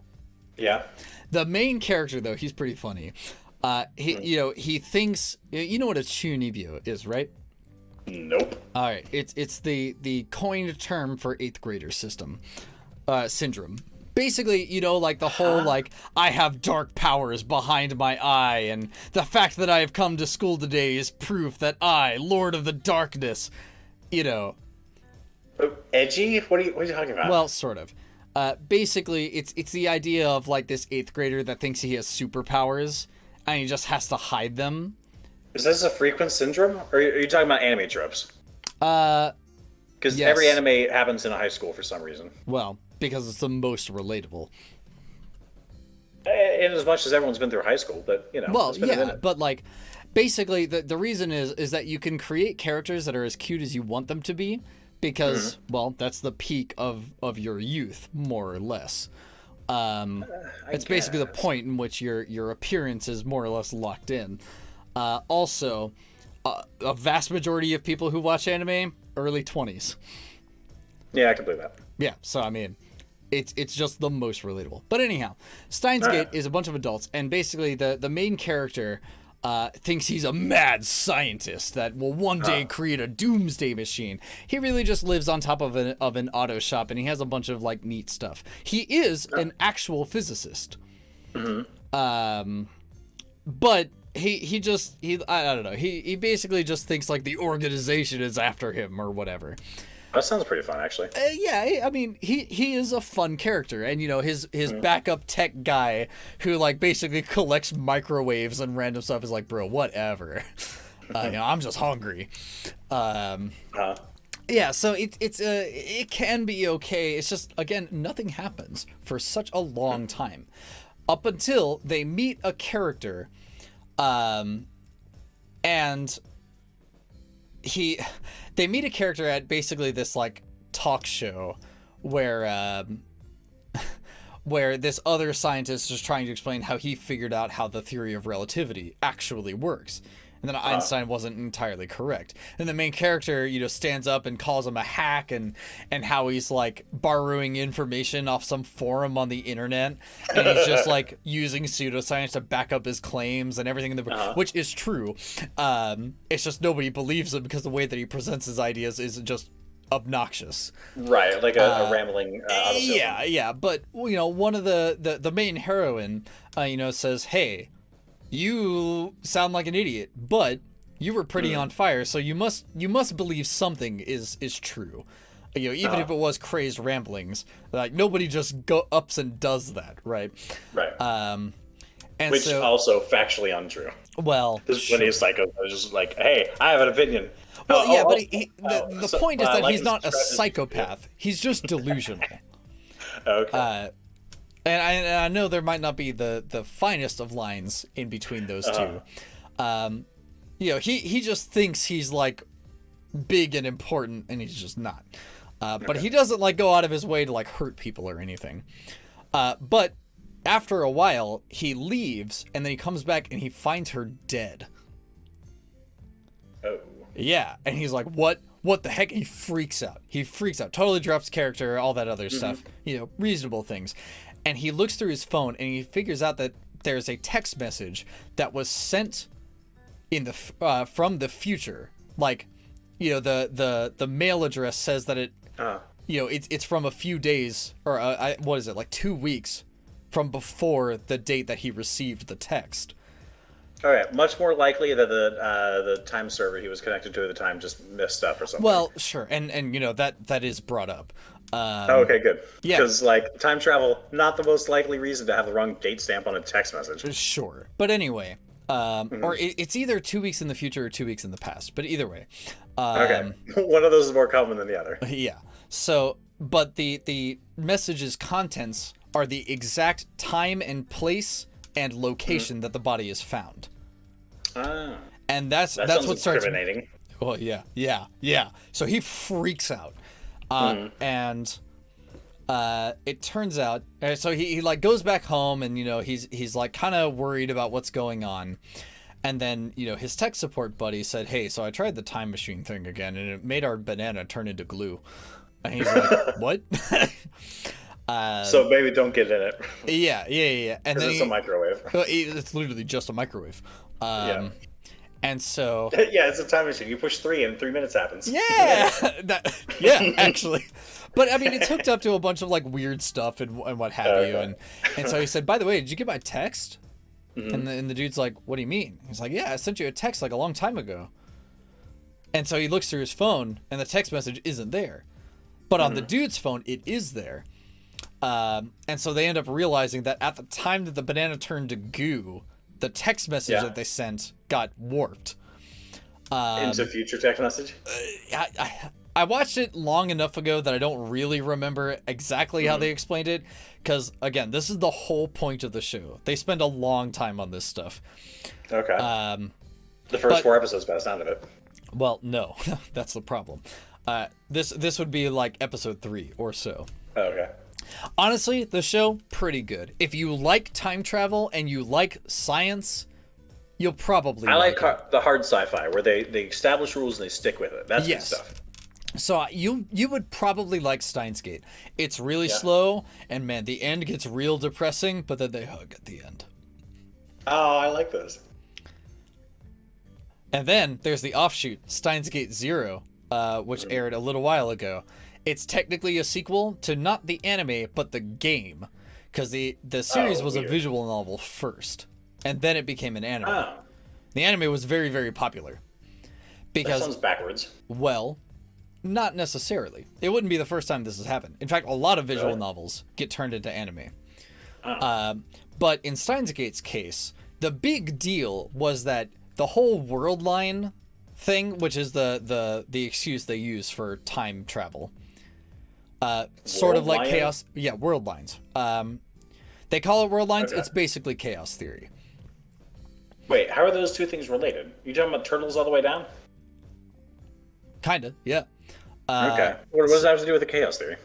Well, no. The world lines are basically timelines in which X events have occurred. Oh, I thought you said lion. Like the entire planet is on the back of a lion. No. World lines. Got it. Okay. Yeah.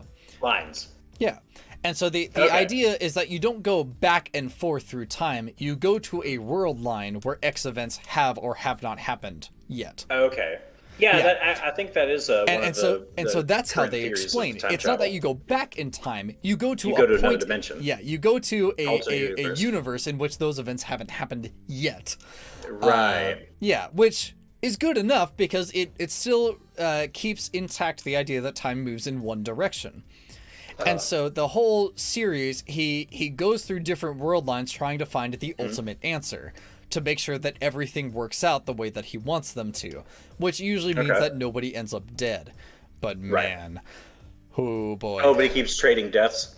Well, no. Without spoiling the series, basically, it's a lot of things done wrong. Okay. Well, it does sound interesting. Yeah, because he basically learns the hard way that if X events happen, then Y events come into motion. Right. My main complaint with Steins Gate is that there's a main cast of characters and there's side characters, but only 2 of the characters actually matter. Everyone else might as well not exist. And that kind of bothers me. I like that though, because I have a terrible memory. So if you give me too many characters, they all bleed together.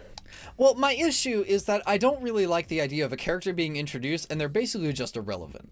Right? Not only does that feel like it's a waste of time, but also if I like the character and want to know more about it, well, damn, that sucks. Yeah. But there's a huge cast of characters because, again, it was a visual novel. And the idea was that each route was a world line. Yeah, it was real clever. But then the following anime, Steins Gate Zero, is basically if you did all the wrong choices in the visual novel, but animated. It's real messed up. I haven't watched it, but I'm told it's real messed up. Probably not a Steins series Gate: for me. The bad ending. Yeah, basically. Psychological horror, the anime. Oh, no thanks. Yeah. Because, there's a point in the main series where the main character starts to, like, sort of break down as he isn't sure if there is a world line that contains what he wants. Right. And so, man, that messes somebody up real bad, and he gets espresso depresso. Durarara or something like Higurashi. I refuse to watch Higurashi because I can't handle gore or horror. Durarara, I've heard things about. You told me about that one, right? Is that's a game with a baseball mini game and everyone dies? No. Oh, okay. What's that one I was thinking of? Does it start with a D? Little Busters. Oh, yeah, that has a D in it. No, it doesn't. Okay. No, Little Busters is a very cute series that gets pretty dark, but the anime doesn't do it justice. Gotta play the visual novel. It's a real long. Very long. Alright. 70 hours long. Nope. Yeah. Ain't no one got time for that. That's what I thought too. No, that series changed my whole life. Oh yeah? Oh yeah. Oh yeah. For the better? I would like to think so. Because the whole point of Little Busters is the main character being able to stand up for himself and, like, it's a coming of age story is what it is. It's just told in a pretty messed up way. And man. To make a long story short, the way that it's set up, like 70 hours shorter. Well, sort of. The way that it's set up is that the main character is, like, narcoleptic due to trauma. Right. Yeah, and so in order to get over that trauma, they have to help all of their friends through these pretty traumatic events. But the events are so insane. It's, like, actually crazy. Because there is a secret that is being kept from the main character and you, the player. And the secret is a big, big deal. If you know the secret, then the whole series is ruined, right? Okay. I don't think you'll ever play it. However... No, I never will. And I'm pretty sure you've already told me the secret.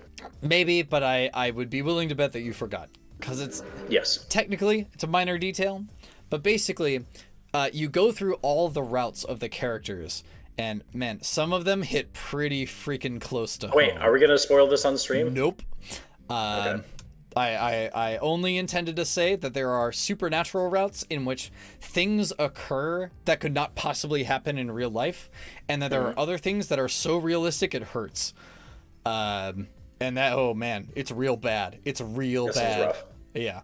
I cried so hard at some of those routes that I would like have to call in sick.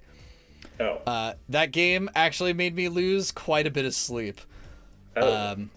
Well, because, again, it's just like, you know, you become more and more aware of, like, oh, I act this way sometimes, or I could act this way sometimes, or the lesson to be learned is a pretty good one.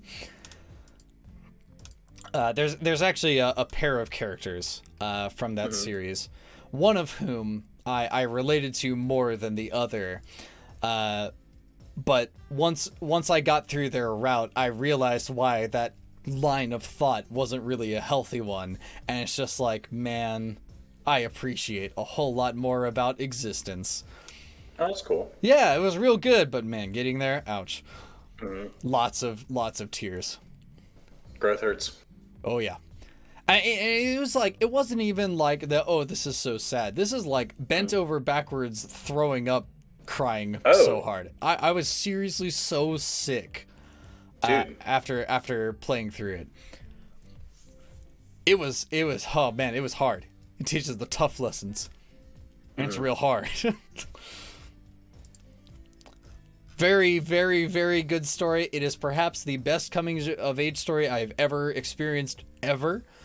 Obviously, you don't have to play all 70 hours at once, but do highly recommend, if you ever get the chance to play it, it's on Steam, Little Buster's English Edition.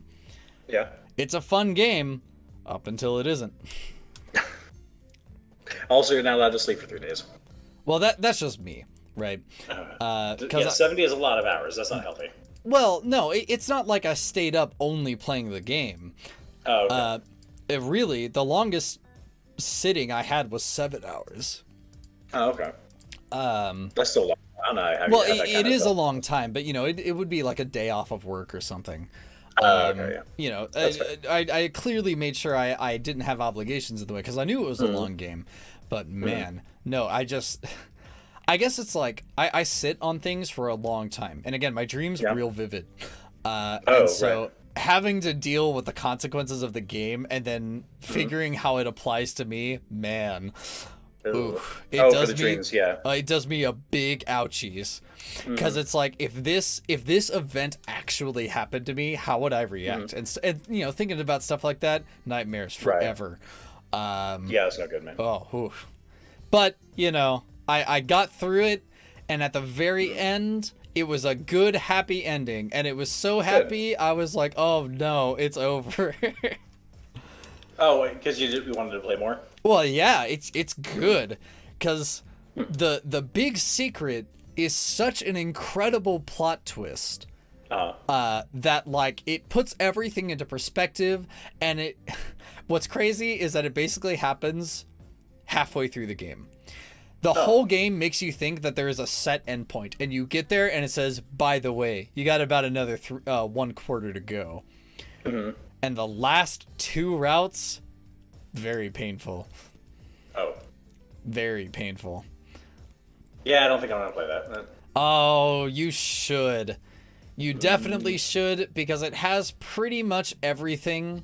The version on Steam is censored, so all of the weird stuff has been taken out. All of the weird dialogue choices have been taken out. Wait, weird sounds good. I like weird. Well, okay. Let me repeat. The Steam version is the censored version. Okay. Yeah. I got it. So all the weird stuff has been taken out. Okay. Not too weird then. Huh? Yeah. Also, Little Buster's playthrough continuation ?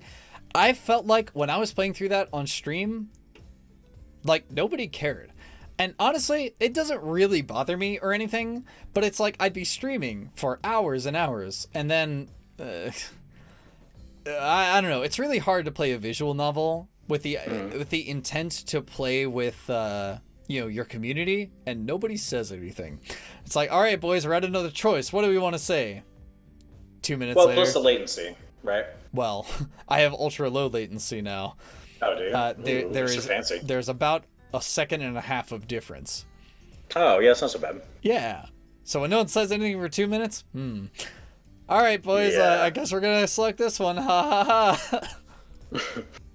No, I'd love to keep playing through it, but it didn't really seem like there was a lot of interest for it. So, well, all right, play through it again on my own time. Yeah, this one's going offline. Yeah. Though I do legitimately feel weird playing a game at all, and I'm just not streaming. I've gotten to the point that when I do anything and it's not on stream, I'm just like, I should be streaming. What am I doing? Yeah. Yeah. Because, like, I mean, on one hand, you know, the difference between streaming and not streaming sounds, from someone who doesn't stream, trivial. It kind of is, but for me, I like to keep things more or less regimented, right? What do you mean? Well, the idea is that I start stream and I end stream. And as soon as I end stream, I don't think about it anymore, right? That's fair, yeah. I don't, you know, not even enough to put up a thumbnail. Just who cares? Yeah, right? So, like, you know, I'm good. I don't got to worry about it. The other issue is that, like, you know, I kind of have, like, a time slot. Okay. The whole, you know, 2 p.m. to about 7 p.m. Central Time, that's just when I stream. Every time that I do stream, I stream then. It's most convenient for me and my 2 roommates. Because one of them is at work and the other has a room above the garage, and so it means that I don't have to worry about my audio being disturbed. It also means that whenever they choose to come in for dinner or whenever we want to watch a movie, I'm not disturbing them because my studio is right below the living room, so they can hear it. All right. So it's just like a bit of being respectful, and also I don't want to sit here in the studio all day. It's dark. Right. It's concrete. It's concrete. There's spiders. I don't mind the spiders, but I like the spiders. They're real friendly. Is that a fact? Yeah. I have never been bitten by a spider the whole time I've been up here. That's cool. You just make it clear where they can and cannot be. You put a little yellow tape around the bits they're not allowed to touch? No. I mean, if they spin a web and you break it, and they spin a web and you break it, then they'll eventually figure out, I can't really make a web there. They spin a web somewhere where I don't care and I don't break it, they'll figure it out. This is where that's fair. Yeah, it works out. Yeah. And again, I'm in the basement, and man, it's a big basement. There are bugs sometimes. The house That's shifts fair. because I'm in a swampland. A swampland? Well, yeah. I'm in I guess there are 1,000 lakes. Yeah. Well, there are a lot of lakes up here. There are more than 2,000. But yeah, the house shifts throughout the seasons. Sometimes the doors don't quite close all the way, so bugs, mosquitoes, and all other weirdo crawlies get in. And of course, the first place they go is a nice, cool, and dark place, the basement. Yep. And so yeah, having 3 or 4 spiders down here, real handy. I get that, yeah. So yeah, I don't bother them. They don't bother me. Plus, I've always kind of been interested in spiders. I still get, like, I understand why people are afraid of them, because when I see them move, I'm just like, that's a bit weird. Let's do that over there. I remember when I was helping you move out, there was a big old spider on your door. And I don't know if maybe I was hallucinating or something, because it was real hot and real humid. Does that happen often? Well, I don't know, but I seem to remember this happening. There was a big old spider about the size of my hand. Right, and he greeted you specifically. He said you were a terrific pig. Well, not quite. And he was on the door, and I said, come on, man, I need to get in there. And he rotates counterclockwise and just leaves. Oh, nice. And I was like, all right, buddy. I appreciate that one, Chief. Yeah. Like just a friendly neighborhood spider. Yeah. Well, he was big, and I was a little spooked. Right. All right. Well, I think this is a good time to start wrapping up. Yeah, man. Can you believe 3 hours and 15 minutes? 3 is a lot of hours. 3 is I can't do a anything lot for of 3 hours. Yeah. I don't have that kind of attention. You ask too much of me. I could never do that. Okay. All right. Well, so we have a bit of a ritual, you could say, a tradition. Uh-oh. Definitely different. Okay. Yes. Sacrificial tradition is called. Yeah. Yeah. Well, that reminds me. I was talking to my buddies about Opus and Bill. Opus and Bill. Opus and Bill. I'll never forget Noski. Yeah. Always saying that Opus was the cat's name because he just looked like an idiot. Really? Yeah, he came over one Christmas. And of course, we watched Wish for Wings of Work. Yeah. Every time I watch that, I see something new. Really dense. Every frame is pretty dense. An albatross! Great big long wings! I love that. Yeah, wasn't that It was a kiwi. Yeah, it was a kiwi. The voice actor though, wasn't that Robin Williams? Oh, I don't think so. I think so. Let's see. Anyway, not important. But yeah, great show. Great movie. Work. It sounded like Robin Williams. Let's see. IMDb. Came out in 1991. Wow. Man, you think that was 30 years ago?